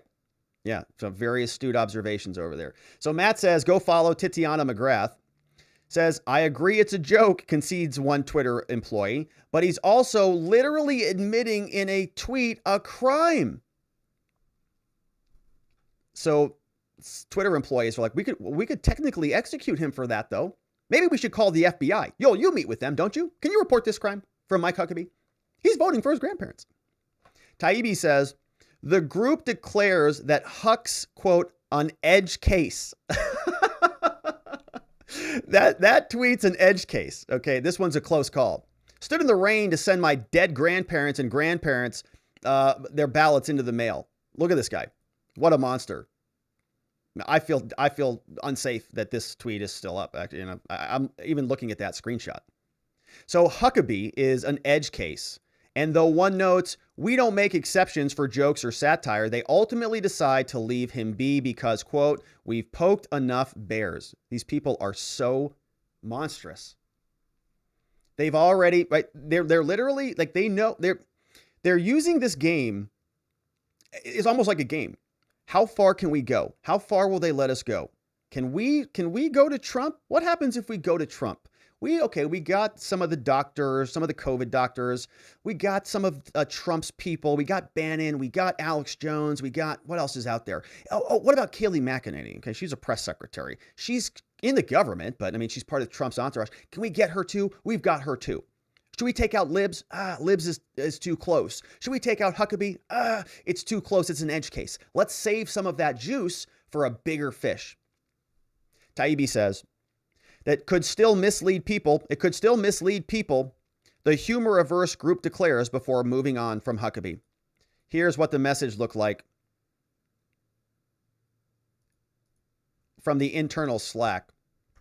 7:44, somebody sends a message. Hello, I'm putting this tweet here on everybody's radar. This appears to be a joke, but other people might actually believe it. Can I get you to weigh in on this? Mike Huckabee is... making jokes on Twitter. And so Yoel says, Mike Huckabee, yeah, I saw this one last night. I agree it's a joke, but he's also literally admitting in a tweet to a crime.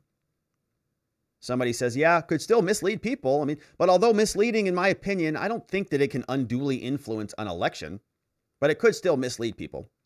Yoel says, yeah, I mean, I could see us taking action under misleading claims that cause confusion about the established laws, regulations, and procedures of a civics process. So he's like, yeah, we have a policy, but he said it's not one that we could really label in a useful way. So it's removal of a stupid and ill-advised joke or nothing. He's like, we can't context this. We can't label it up. So we either got to remove it or not.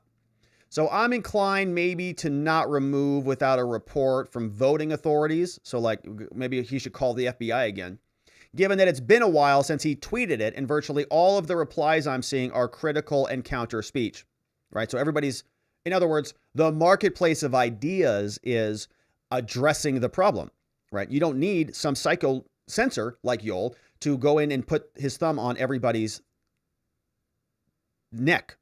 Instead, let the people just hash that one out on Twitter. Somebody else chimes in and says, I tend to agree. I mean, I feel like it's really an edge case, and we've poked enough bears recently. So it's a little hot. Temperature's a little bit warm for them. This looks like Pat again. Patrick, he says, oof, I just saw this. I mean, looking at the replies now to get a feel for if much confusion is being generated. And a quick glance indicates that people aren't confused, obviously. But Pat, of course, has concerns. Under the policy, we don't make exceptions for jokes or satire. This guy hates Huckabee. So while I doubt that Huck was really stupid and is joking, I'm inclined to say that it should come down. He wants him out of there. Somebody else responds, I wonder how much of it is an attempt to play the ref prior to the congressional hearing. Is that the goal, is to get it censored? But yeah, as Patrick says, the policy didn't have that carve out. Somebody else responds and says, the thrust of the joke seems to be that mail-in ballots are for the fraudulent vote. So I could see an argument for our mail-in voting label, but absent confusion, I'd also be inclined to leave the joke alone. Okay, it's a joke. That's what's going on there in Twitter. Rather than just leaving it up because it's speech and it's free and it's not inciting violence and it's not doing anything spammy and it's perfectly acceptable.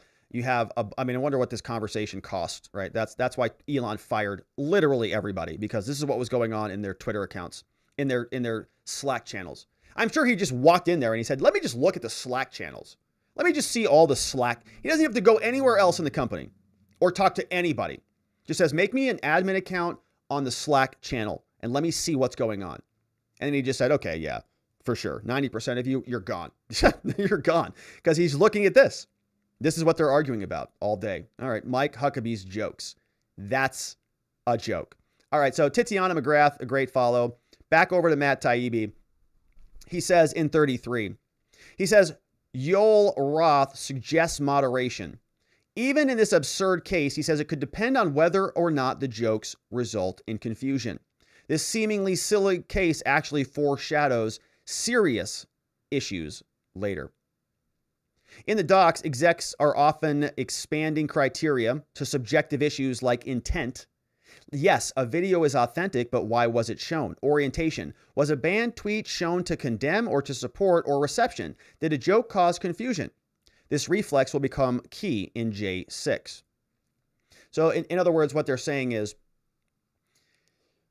in the law, and when you talk about policies and sort of creating policies, one way that you set a standard and then measure something against the standard is whether there's sort of two different tests. You can have an objective test where there's just a standard set and it doesn't matter what a person was thinking or what a person was doing. If a reasonable person thought that this was a bad thing, then we would say that measured against that standard of a reasonable person, it's objective, right? Whatever a reasonable person would do, it doesn't matter if it's a doctor, it doesn't matter if it's an airplane pilot, doesn't matter if it's a lawyer or a plumber. It doesn't matter. There's an objective standard. Whatever happened, happened.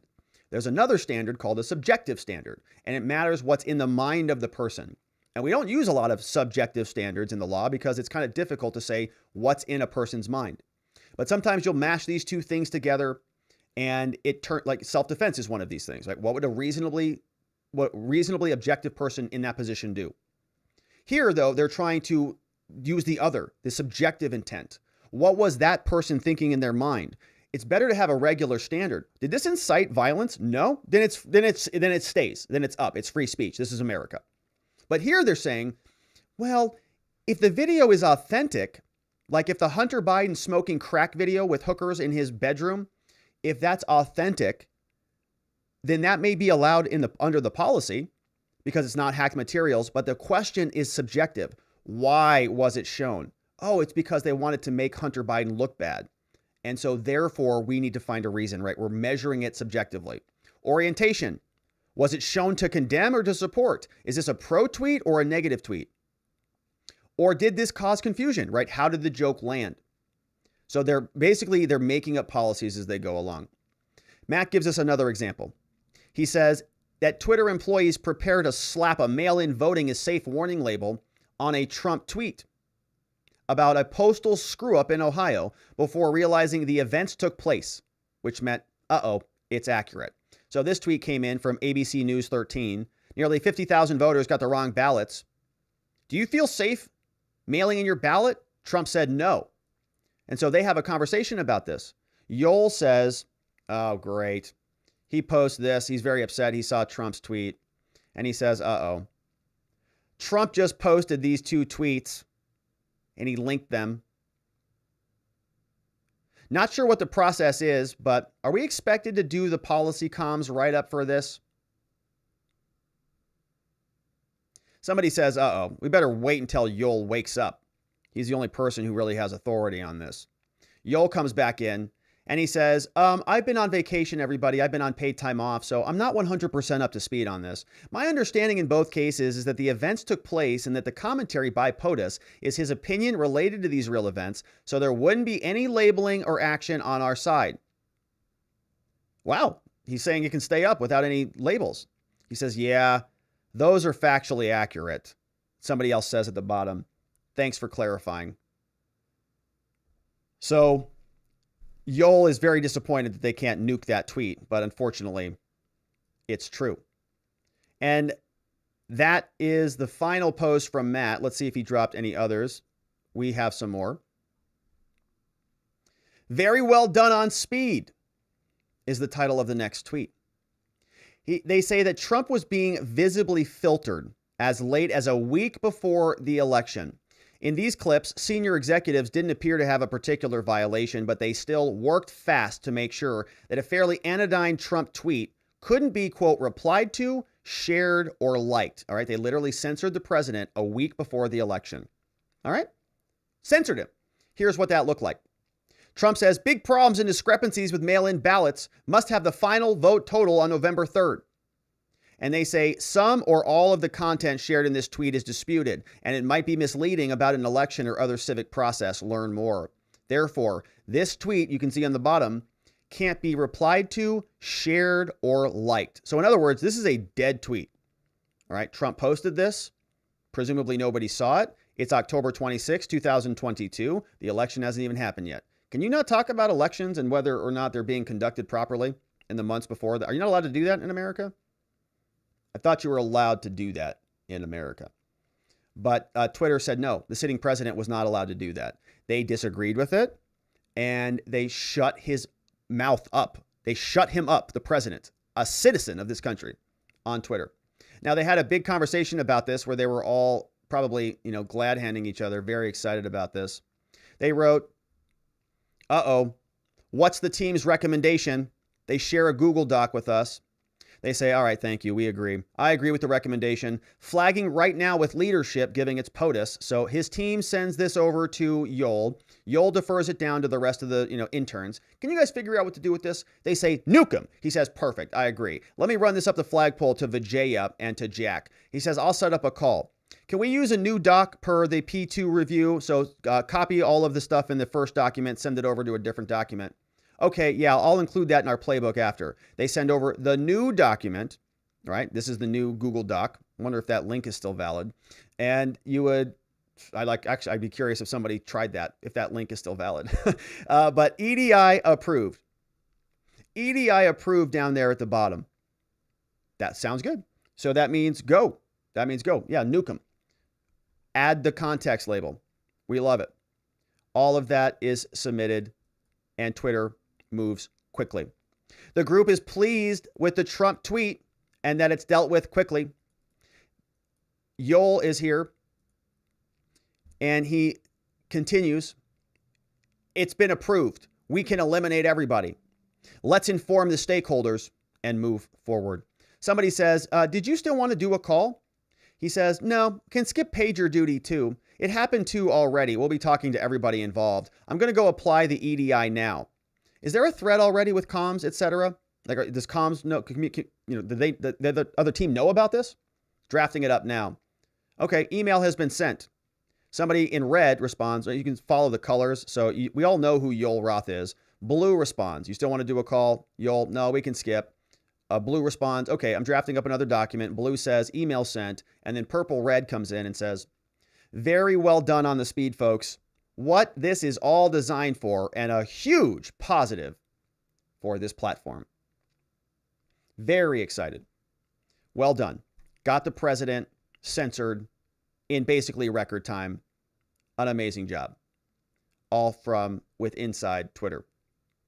A seemingly innocuous follow-up involved a tweet from Real James Woods, who's already made an appearance in Twitter Files Part 1. He got nuked. He was censored because the DNC sent an email over to Twitter and said, we don't like James Wood because he's sharing Hunter Biden's crack video. And so Twitter said, yeah, good call. We better nuke him too. His ubiquitous presence in the argued over Twitter data set is already in the Twitter files. It's already an in-joke. James says, Twitter is suppressing this tweet by the president. Here's a screen grab. They are. It's literally suppressed. Free speech right there. After Woods angrily quote tweeted about Trump's warning label, Twitter staff, in a preview of what ended up happening after J6, despaired of a reason for action. We got to get rid of him, but resolved to hit him hard on future violations. They're just waiting.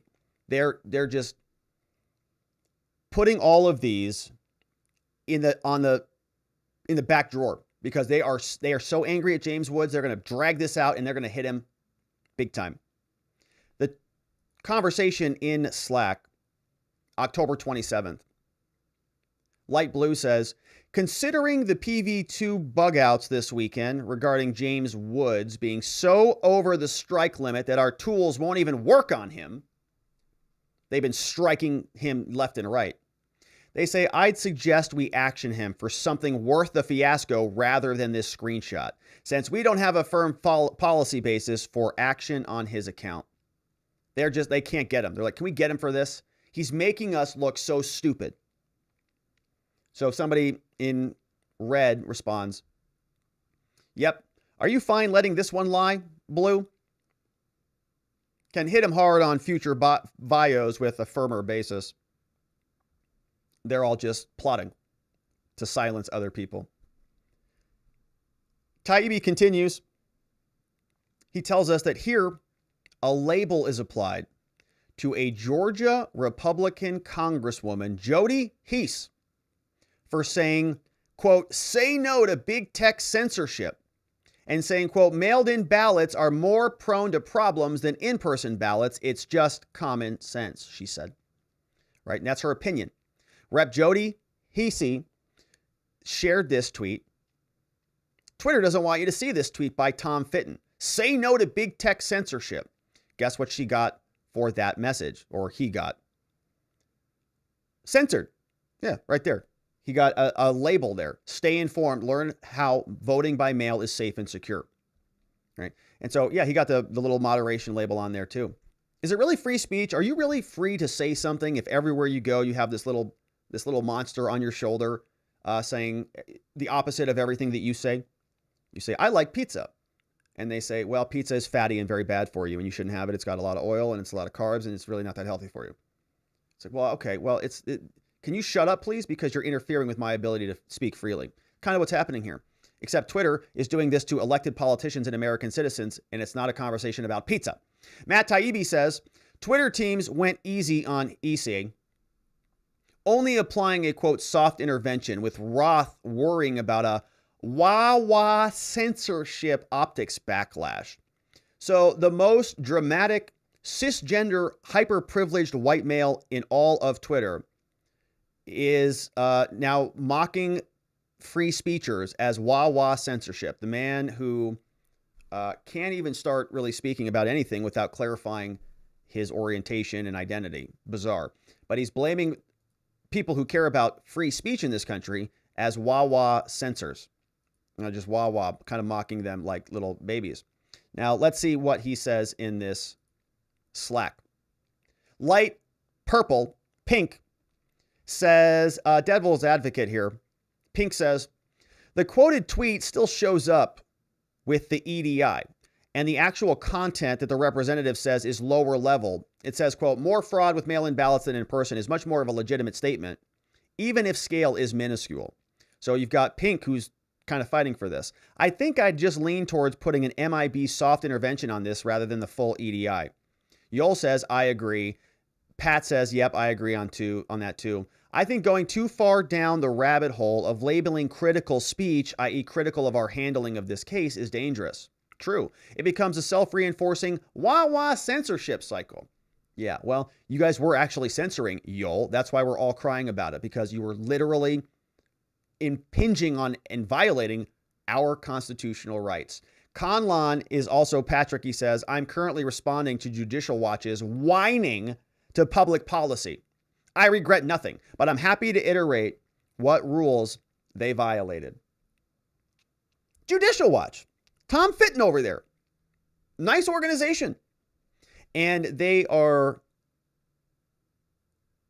happily calling their legitimate, perfectly legitimate complaints. They know that they're perfectly legitimate. They know they're censoring. They know they're misapplying the rules to one contingent of the country.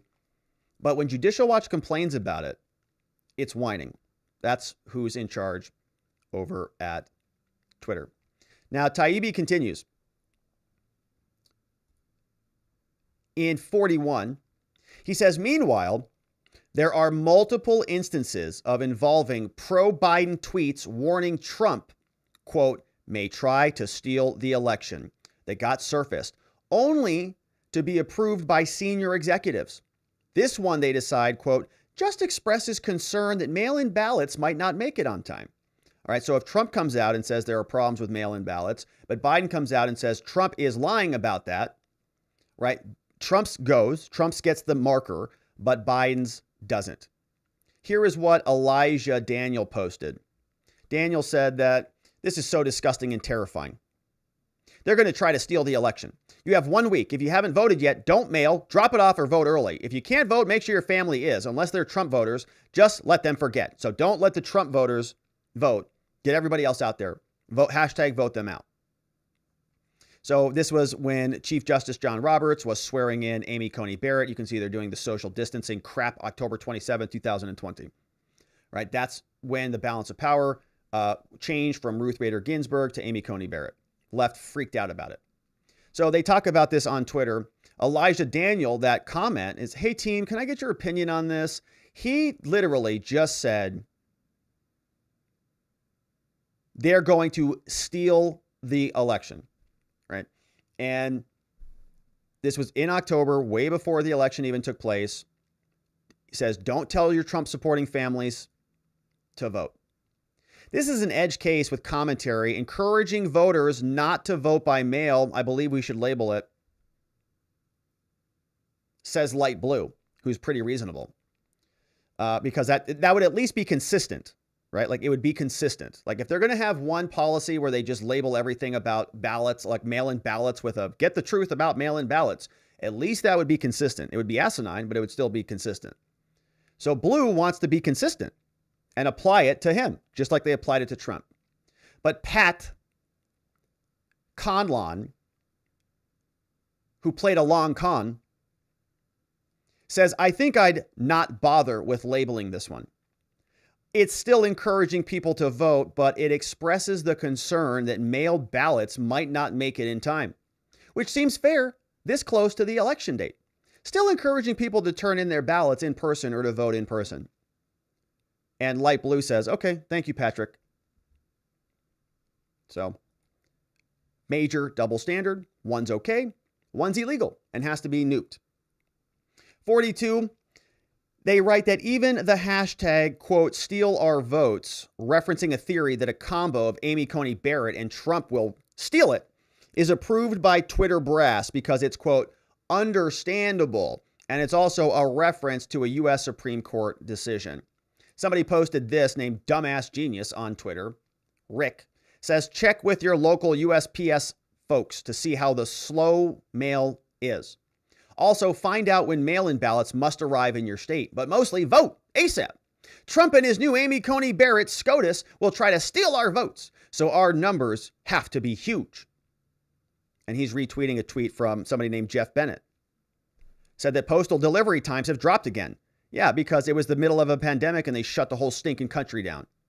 Right? Then they blame Trump for that. Oh, he's gonna steal everything. He's trying to modify the, mail-in. Right? Everybody was saying this stuff. Only one side got nuked. They had a conversation about this on Twitter. And of course, the usual suspects are there. Let's pull this one up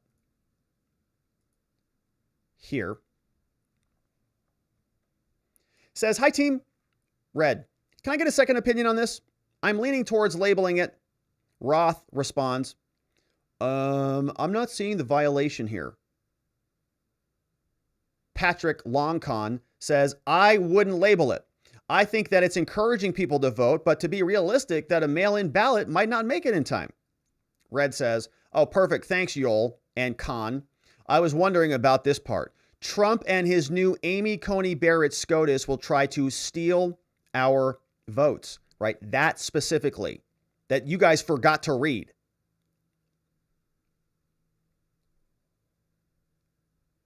Conlon says, oh, yeah, that's understandable, Red. I believe that it's a reference to the U.S. Supreme Court decision on processing mail-in ballots that arrive after Election Day. What decision is he talking about? Did he just make that up out of thin air? Where did that come from? I believe that's in reference to a Supreme Court decision. Is that what that was in reference to? When he wrote this, Trump is going to steal our votes, so numbers have to be huge? That's a Supreme Court case that he's referencing? Wow, pretty amazing. Not familiar with that one. But Roth doesn't see any violation, and Red says, okay, great. Thanks. Thanks, Conlon. Thanks for your astute legal observations there and your enlightenment on Supreme Court precedent. Taibbi says, in this exchange, again, unintentionally humorous, former Attorney General Eric Holder claimed that the U.S. Postal Service was deliberately crippled, ostensibly done by the Trump administration. He was initially hit with a generic warning label, but guess who took that one off? Yoel. Eric Holder, a U.S. government official, wrote this on Twitter October 27th, the days before the election. Said, it's too late to use the mails. Given Supreme Court rulings, I urge everyone to now vote in person. Early vote or use drop boxes. Protect your health, but don't let the court and the deliberately crippled Postal Service deprive you of your most precious civil right. Plan your vote. Eric Holder says that. And Yoel saw that there was a little bit of a marker on there because he's sowing seeds of doubt in mail-in voting, right? Uh-oh, big problem. The crippled Postal Service is trying to intentionally deprive you of your rights. Yoel responds and he says, guys, Eric Holder is my bro. We are like this. Hey folks, can we reverse the label on this tweet? He says everything is factually accurate now. Light Green says, oh yeah, great, working on reversing it now. He says, Yoel, I've removed the moment label. I'm still trying to remove the EDI. A couple minutes go by. He says, removed. Ross says, excellent, thank you. Love it. Great job. Eric Holder, you're in the clear. Later in November 2020, Roth asked if staff had a debunk moment on the Smartmatic vote counting stories, which his DHS, Department of Homeland Security contacts, told him were a combination of about 47 conspiracy theories. Yoel posts this in the Slack. He says, hi there, everybody. Me again. Do we have a debunk moment on the Smartmatic vote counting conspiracies? DHS referred to it on a call today, sadly not public, as a, quote, combination of about 47 different conspiracy theories. So hopefully there's stuff out there. Again, Yoel, November 18th now. So this one has a timestamp now. That would be after the election. Is now communicating that he's openly talking with the government about quashing theories about the election. More government involvement. Taibbi in 45 writes, on December 10th, as Trump was in the middle of firing off 25 tweets saying things like, a coup is taking place, Twitter executives announced a new L3 deamplification tool. What's that? Oh, no. This step meant a warning label now could also come with deamplification. Patrick Longcon is here. He says, hello, everyone. I want to give you an update on some of our enforcement options for tweets containing the civic misinfo that we've seen. It's been decided that tweets that we've manually reviewed and determined need a label will now be subject to L3 deamplification, further restricting the extent to which a tweet can be shared. The current batch of entity IDs will soon be used for automated labeling work, but I've created a new batch of entity IDs for the labels that we've been using for the most of the past weeks. Labels that we've only rarely used and have been deprecated already have gotten an L3 update. If there's a moment when we need the L3 version for one of those labels, please flag it to Matt and myself. To find the new entity, please look here. It's updated in the 11 December update tab for the Civic Integrity Entity IDs, right in the Strato spreadsheet. So that's them now deboosting different tweets. Some executives wanted to use the new deamplification tool to silently limit Trump's reach right away, beginning with the following tweet. They talked about this one. Trump posted this. Jim Jordan was on some TV show, and he says that Trump got 11 million votes.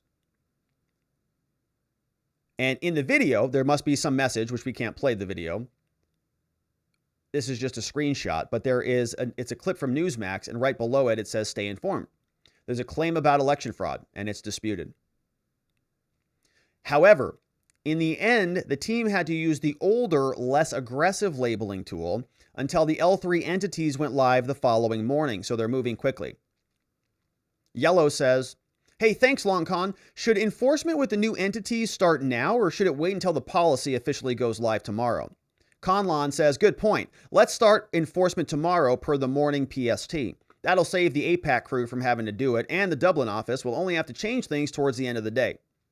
Thanks. Hey team, recommending to label Donald Trump with a generic fraud claim, says Pink. If okay, I can confirm to use the new identity ID.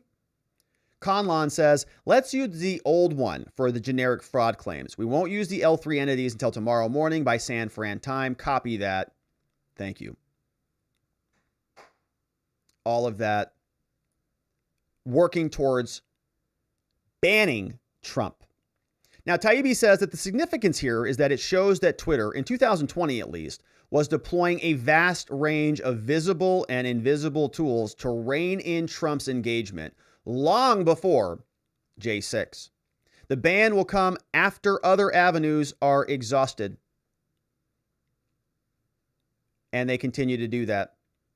Taibbi says in Twitter docs, executives frequently refer to bots. Says, let's put a bot on that. A bot is just an automated heuristic moderation rule.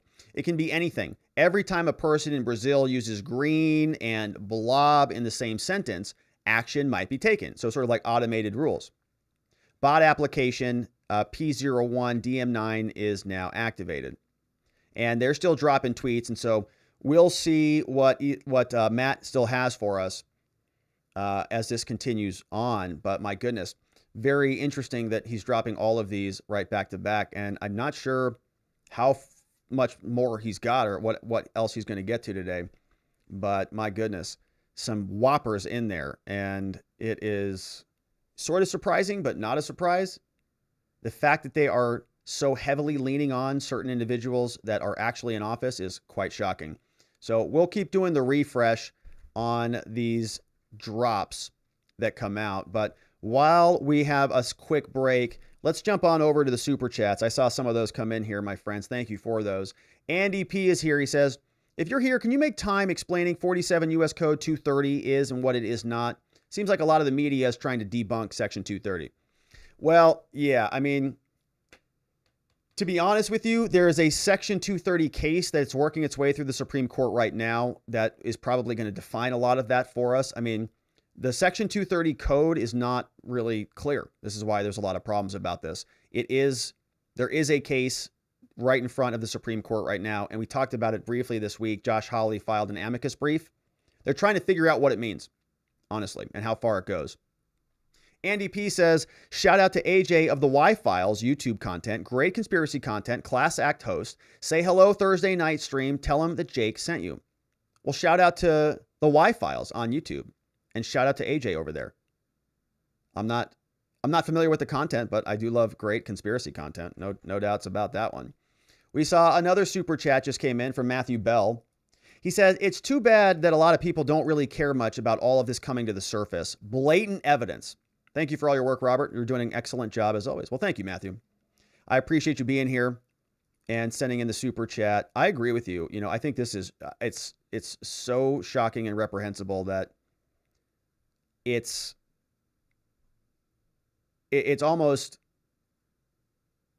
unfathomable in the United States that this would be happening. But think about the power that Twitter has. I mean, it's unbelievable. And they were openly exercising it against one political side. Sketch Therapy says, are these people infringing on A1 civil rights? Yes, they are crapping all over the First Amendment, big time. And there should be a whole slew of lawsuits, but we'll see if anything happens. Taibbi continues. He says, in this instance, it appears that the moderators added a bot for Trump claims made on Breitbart. The bot ends up becoming an automated tool, invisibly watching both Trump and apparently Breitbart. They're going to add media IDs to the bot. Trump by J6 was quickly covered in bots. Here's the tweet. Trump posted this. If we don't root out these issues, then we don't have a country anymore. So that's the tweet that hits the post. And on the Slack channel, they say, hey, it's 7:23. They say, hey, team, I'm going to add a fraud claim label to this. Claim of fraud is in about 40 seconds of the video. Drops the tweet, links over to Yoel Roth. Yoel says, yep. Red down at the bottom says, okay, great. I'm also going to add the media ID to the bot. Okay, so there's another bot. Now, Matt says there is no way to follow the frenzied exchanges among Twitter personnel from between J6 and 8th without knowledge of the basics of the company's vast lexicon of acronyms and other Orwellian unwords. And there are a lot of those. He says that to bounce an account is to put it in timeout, usually for a 12-hour review or a cool-off. Yoel says on this one, he says, gave a heads up to folks, give it another few minutes, then proceed with bouncing. Gave a heads up to folks, give it another few minutes, then proceed with bouncing, right? And this is a link to Trump to protesters. He says, I know your pain, but you have to go home now. 12-hour review cool-off period is what that looks like. Interstitial, one of the many nouns used as a verb in Twitter speak. Denialist is another, means placing a physical label atop a tweet so that it can't be seen. Okay, so he's going to share more about that with us in a minute.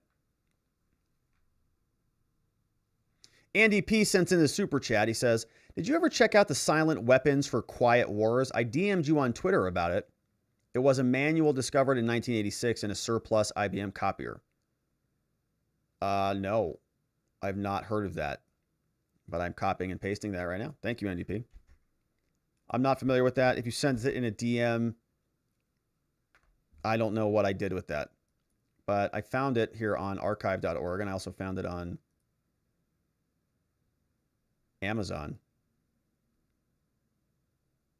Very interesting document. All right, so Taibbi says, thank you for that, Andy.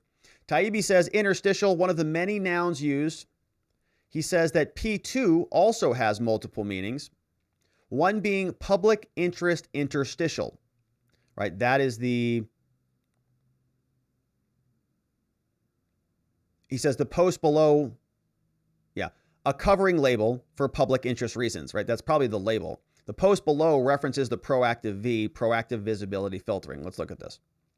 Okay, it says FTR, these were interstitialed by our agents who were prioritizing our proactive Q, V and GQ. So process working well at the moment from that perspective. This is all taking place, look, right here on January 6th, Wednesday. This one's also time stamped. All here. Somebody's asking about Matt Taibbi. Of course, he is a journalist. He's got a Substack. I think he's written for multiple places, some of the big entities, but now he's an independent guy and he's got a Substack. And of course, he is sort of alternative media. And so is Barry Weiss. These are people who used to be sort of mainstream journalists and then they abandoned ship because they got tired of the disgusting behavior. So we know a little bit more about these labels. Now, it's interesting. I mean, these would have been a little bit more useful earlier in the thread. So I'm wondering if he just kind of is adding these now. He says, this is all necessary background to J6, right? Before the riots, the company was engaged in an inherently insane, impossible project, trying to create an ever-expanding, ostensibly rational set of rules to regulate every conceivable speech situation that might arise between humans. Yeah, they have to monitor and measure everything, right? There's a standard that exists. It's called free speech, man. It's not complicated. You don't need a million rules for a million genders and a million different trigger, happy individuals who get agitated about every stinking slight. You just handle it easily with free speech. But they wanted to create an entire system that would allow them to maintain their power and their control. So Julie Kelly's over here. We've also got some other Laver and Spicer. Proactive visibility filtering sounds like communism. Yeah, that's a good one. I think that's true. It's sort of like what they're trying to build in China, literally. Okay, social credit scores. We played a clip here of a gentleman walking across the street in China. He said that if you do that, that's a jaywalking ticket. They've got facial recognition software. They identify who you are. They deduct the funds right from your bank account because everything is monitored and tracked. They want a rational set of rules to regulate every conceivable speech situation that might arise between humans, like a bunch of psychos. Taibbi continues. He says, this project was preposterous, obviously, yet its leaders were unable to see this, having become infected with groupthink, coming to believe sincerely that it was Twitter's responsibility to control as much as possible what people could talk about, how often, and with whom. The firm's executives on day one of the January 6th crisis at least tried to pay lip service to its dizzying array of rules. But by day two, they began wavering. And by day three, 1 million rules were reduced to just one. What we say goes. And what we want to happen, happens. And that's exactly right. I mean, they were doing this all through the entire thread today. They were just coming up with reasons to support a decision. They didn't make a decision based on reasons. They came up with reasons to make a decision. Even the firm executives were doing it. Taibbi knows it. They know it. Everybody knows it. All right. And so he's still dropping. And so we'll keep hanging out for a little bit. Now, what's Elon up to? Because he's got to be commenting on some other stuff. So let's go check out what Elon's up to. And we'll also see what Barry's up to. So she's sort of standing by, letting the tweet thread drop. Elon is here.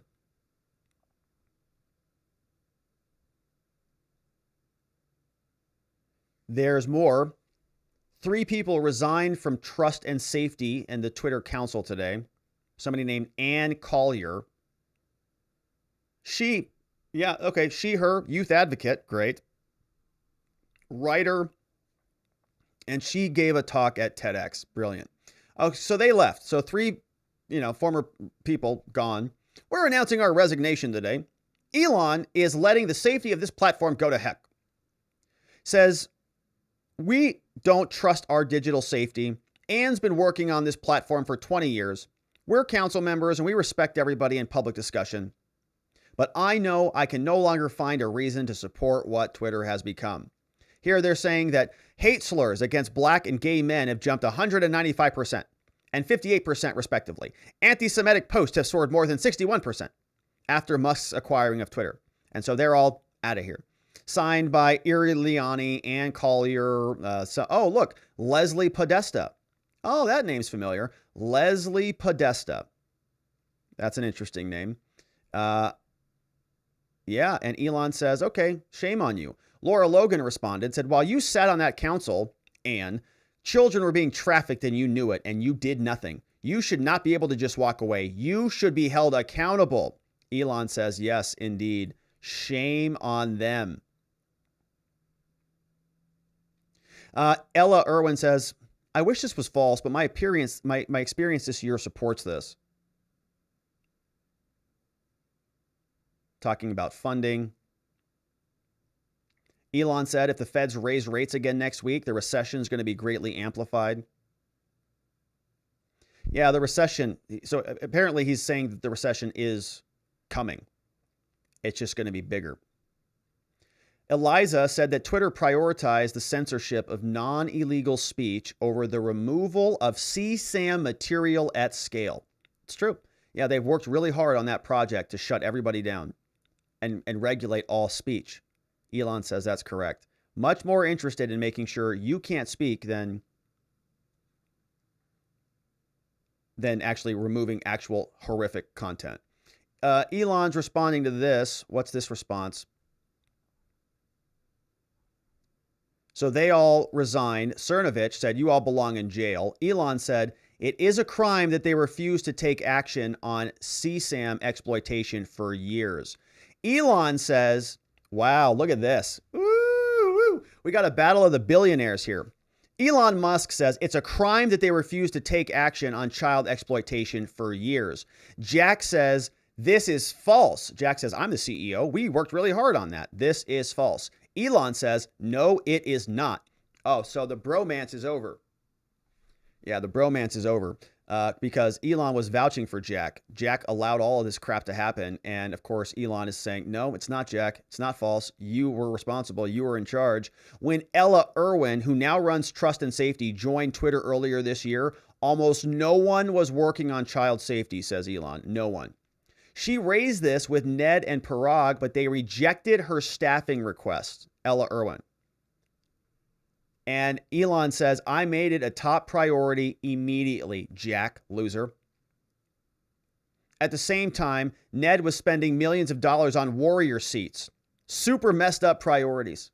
Unbelievable. So, Jack, no, your organization was actually not doing anything on this. Going to Warriors games. Didn't even allow hiring.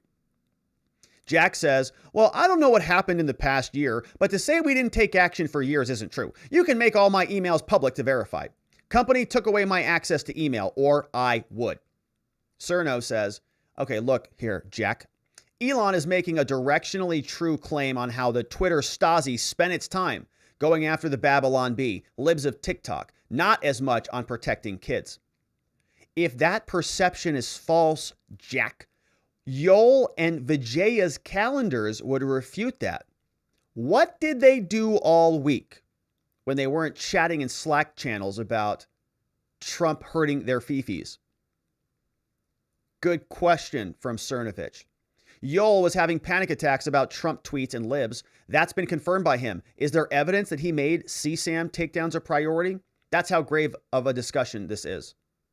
That's the gravamen of his discussion. How were the resources allocated? And I think Elon responded. Yeah. All right. So that's Elon. Let's go back over to Taibbi and see if he's got anything new for us. In 57, he said the firm's executives on day one tried to pay lip service to the rules, but then it became only what they said went. So he's out of order here. 57 goes to 56. When panic first breaks out on January 6th, there's a fair share of WTF-type posts mixed in with frantic calls for Twitter to start deploying its full arsenal of moderation tools. Quote, what's the right remediation? Do we interstitial the video? Asked one employee in despair. Conlon is here. Graphic violence tweet shared. In this case, this media hasn't been flagged to safety yet. A video of a person is being shot on Capitol Hill. In this case, the media hasn't flagged it yet. What is the right remediation here? Do we interstitial the video? CC. This freedom or death tweet from Stop the Steal Gadfly Mike Cowdery elicits heated reaction. He said, today is one of the most important days in our nation's history. We cannot allow a global hegemony to take over this country. What happens today determines the next 100 years, freedom or death. So that gets posted. And they are upset about this. Roth groans about Cowdery. He says, this asshole. And then he posts the tweet. Very nice, unbiased moderator. Somebody in purple responds, "Oh, God," like high school children. Yoel says he is on his last strike for 3 different policies. If this constitutes incitement, I will PS him. Throw him off the platform, too. At 2:39, a comms official asked Roth to confirm or deny a story that they'd restricted Trump's ability to tweet. Roth says, "We have not." We have Light Pink who says, "Hi, Yoel. Appreciate all your hard work today. We've heard from a reporter that they have a trusted source telling them that we've restricted Trump's ability to tweet. Is that true? Sorry for this annoying request, but we wanted to chase it down with you before we started an email chain." Ross says, "We have not. Haven't seen anything yet." 60 minutes later, Roth executed the historic act of bouncing Trump, i.e. putting him in timeout. Quote says, "I hope you are appropriately corpse-sect," says a colleague. Here is what the thread looks like. Yoel is probably just on Trump's Twitter account all day, right? Just waiting for the opportunity to do something about it. He shares a tweet, Donald Trump's status. Yoel Roth says, "Label, please." Put a label on it. Conlon says, "Done." Shares an image. Purple says, "Is it done?" Conlon says, "Yeah, looks like it's now bounced." Okay, bouncing meaning you're in timeout now. Timeout for the president. Purple says, "It's the right decision, Yoel. I hope you, Dell, and others are appropriately corpse-sect."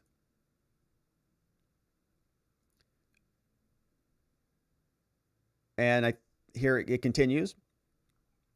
This theme of the policy perhaps being stressed by queries from comms executives who themselves have to answer the public's questions occasionally appears. 2 days later, you see chatter about pulling comms out of the loop. Green says, "We're already getting questions about conspiracy theories in our enforcement process all the time. Not a wait and see thing." Laura Culbertson says, "Let's talk about that, but we need to hammer that out ahead of an emergency and evolving situation." Green says, "Respectfully, it needs to be your team doing so holistically." Lauren says, "I don't think it's wise to reach out to comms folks proactively on this."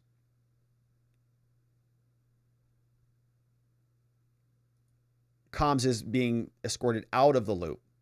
The first company-wide email comes out from Gotti on January 6th. It announced that 3 Trump tweets had been bounced, but more importantly, signaled a determination to use legit violations as a guide for any possible permanent suspension. Here's the email from Vijaya, dropped in the chat. "Hi, team. An update on actions we're taking as a result of what's happening in D.C. today.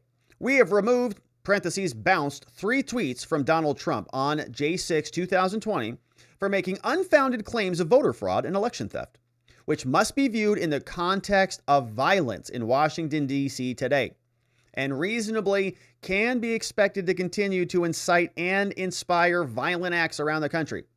We are requiring a 12-hour timeout following the removal of these tweets. We have also tweeted so there's transparency in our actions, and making it clear that future violations of the Twitter rules will result in permanent suspension." And she's sharing the tweet from Twitter Safety. "Thanks, Vajaya." So that is all now public, right? And I think we saw all of that when Donald Trump started to get in trouble. And they stood by that for a pretty serious amount of time. All right, so Matt Taibbi is still going today. And I thought that he was saying that we were not going to talk about January 6th today, but evidently we're going into some of that conversation. So let's go back over to Elon, see what else he's getting into today. This was the response from Ella Irwin. So Elon, right, he already told us previously that this person, Ella Irwin, was appointed to take action on the CSAM material. And Jack says that's false. But Ella Irwin, who actually came in and took over, she says, "Sorry, Jack. You know, I wish this was false, but my experience this year supports this. I fought hard to get funding to replace the people working on this who left in early 2022, and I was told no. At one point, there were 0 engineers and very few employees working on CSE, which is child exploitation, and still no funding. Sorry, Jack. Amazing that they spent all of this effort on shutting Trump up and shutting conservatives and Republicans up, but they didn't even have a single engineer on any of this. Wow. So Kathy Wood is also dumping on the Fed. Are they raising rates next week? Holy moly. Amazing. They probably will. All right. So you see more from Elon. Doge designer. How long do you think the recession is going to last? Just a rough guess, but things probably start looking better in Q2 2024. Wow. Okay. So he's writing off the next 18 months. Cool. From Elon. Sour Patch says, hey, just FYI, you know that weird lady who just resigned because she didn't do any good work on anything? This lady here, Leslie Podesta, who said that we cannot trust Twitter anymore because Elon's in charge. Remember her? Remember that name sounds kind of interesting and familiar? Yeah, it turns out that she's John Podesta's niece. Amazing. A Democrat deputy chief of staff. Wow, outstanding. So John Podesta's niece was working on the Twitter trust and safety team, evidently investigating children or protecting children, working on protecting children. And they didn't do that at all. And John Podesta's, brother has very interesting connections there as well. Very curious. Very, very curious. Elton John's leaving Twitter.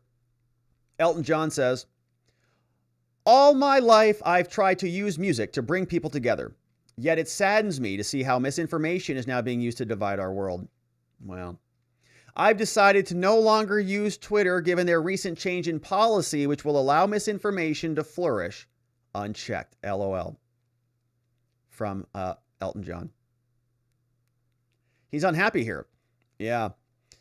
Niche Gamer says, it's probably another newly minted Marxist social media person with brain damage that posted this. Elton likely has nothing to do with what's posted on here. Elon says, yeah, it's true. Most celebrities don't write their own posts. More should. Way better to hear directly from them. And I think Elon responded to this too. He says, hey, Elton, I love your music. I love it.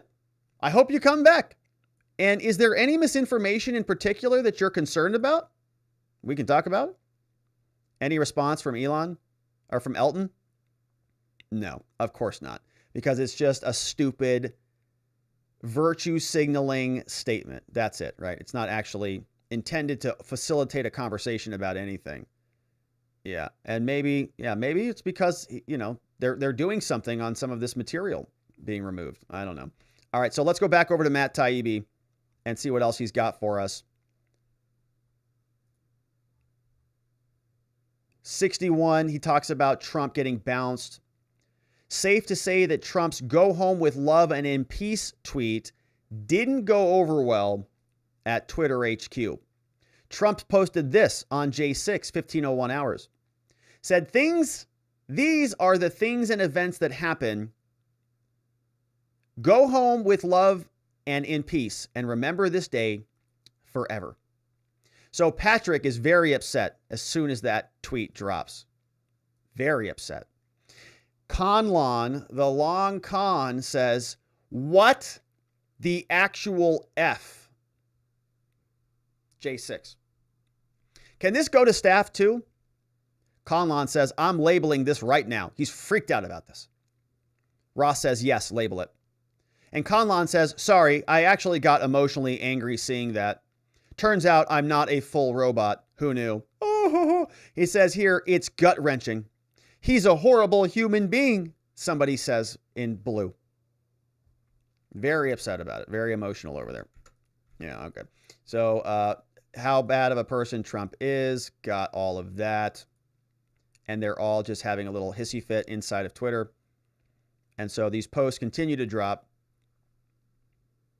And we'll hang out for a little bit more before we have to wrap it up, my friends. But we'll see if I don't know how long Taibbi is going, but we've got to wrap up in about a few minutes. So we'll just hang out for a little bit longer and see.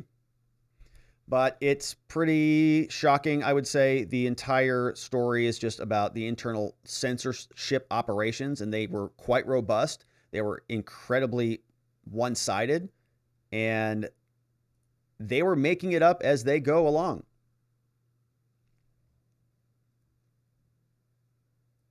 Let's see what else he's got for us. Yeah, a lot of comments here. All right, well, let's see what else you guys have to say out there. I see some comments in the chat. Andy Ace has exposed them all.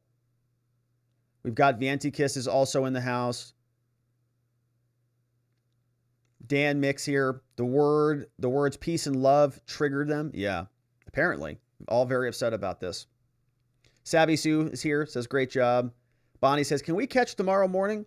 Yeah, we'll finish it at some point, but I just have, so my brother Joey's here actually. So we're going to go get pizza and wings tonight. So he's upstairs waiting, and I don't want to keep him waiting too long. So we're going to have to go get some pizza. I can hear him getting antsy up there. So it's dinner time. You know how that goes. So we'll have to wrap it up at some point soon, but I'm waiting for Matt to bring it on home for us because it's now 6:15 and we haven't had a new drop in a couple minutes. Is this the last one? Or is there more from Matt? That's the last one that we've seen. That was 7 minutes ago.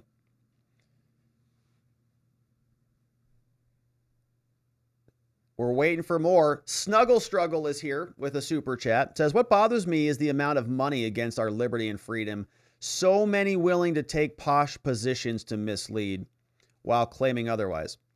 Yeah, I mean, think about, first of all, the amount of money coming in to fund this whole operation, right? Twitter, right? How much money did they generate every year? And that was funding this entire infrastructure, right? It's like a super political party that is permanently installed, working 24/7 with the best technology in the world, the best servers to manipulate the entire conversation. And the value of that, could you ascribe a dollar value to that? Probably not. Billions of dollars, right? Billions in dollars of value. Now take away, now talk about the suppression side as well.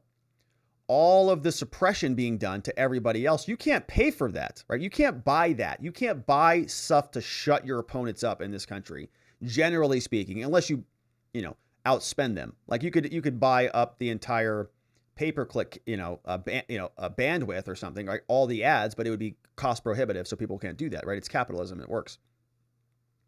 But here, right, all the Trump suppression, all of the conservative suppression, James Woods, Dan Bongino, what was the impact of that? How much did it cost the Republicans? And how close was the last election? So close, like, a couple 10,000 votes in a couple key states is enough. And wow, you now have everybody tipping the scales on Twitter. It's expensive and very powerful. A last few notes about J6 come from Taibbi. He says Roth at one point looked and found Trump had a slew of duplicate bot applications. Yul shared this. He says, seeing a ton of duplicate enrollments on Trump. And can we see any details on this image? Yeah, a little bit. It's blurry. But we see action, type action, details. Yeah, you can see a lot of these. Okay, so bot, tweet ID, abuse policy, election interference, bounced. Result, bounced. Election interference, bounced. So same one, right? All of these are election interference bounces. But there were bots that were associated and assigned to each one of these. Yeah, it's very blurry. My head is hurting just even trying to look at it. But all right, so that's what's going on from Yoel Roth. So duplicate enrollments, they have him just botted out the wazoo. And yeah, he's still dropping stuff. All right, and so we'll see how much further he goes. But yeah, I am keeping my bro waiting, and so we'll have to probably wrap it up. Let me see if he wants to come down and say hi.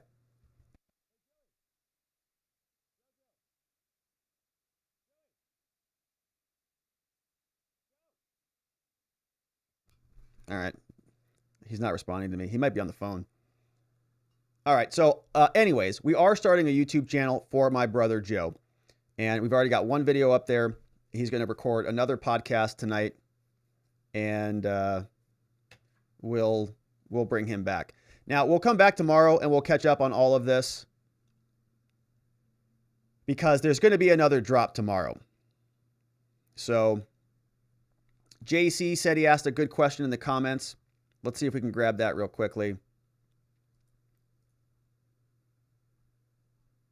Let's see what we've got here before we scoot on out of here for the day.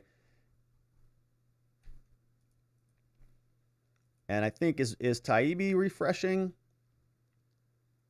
Yes, here we go. Oh, hey, look, they're about done.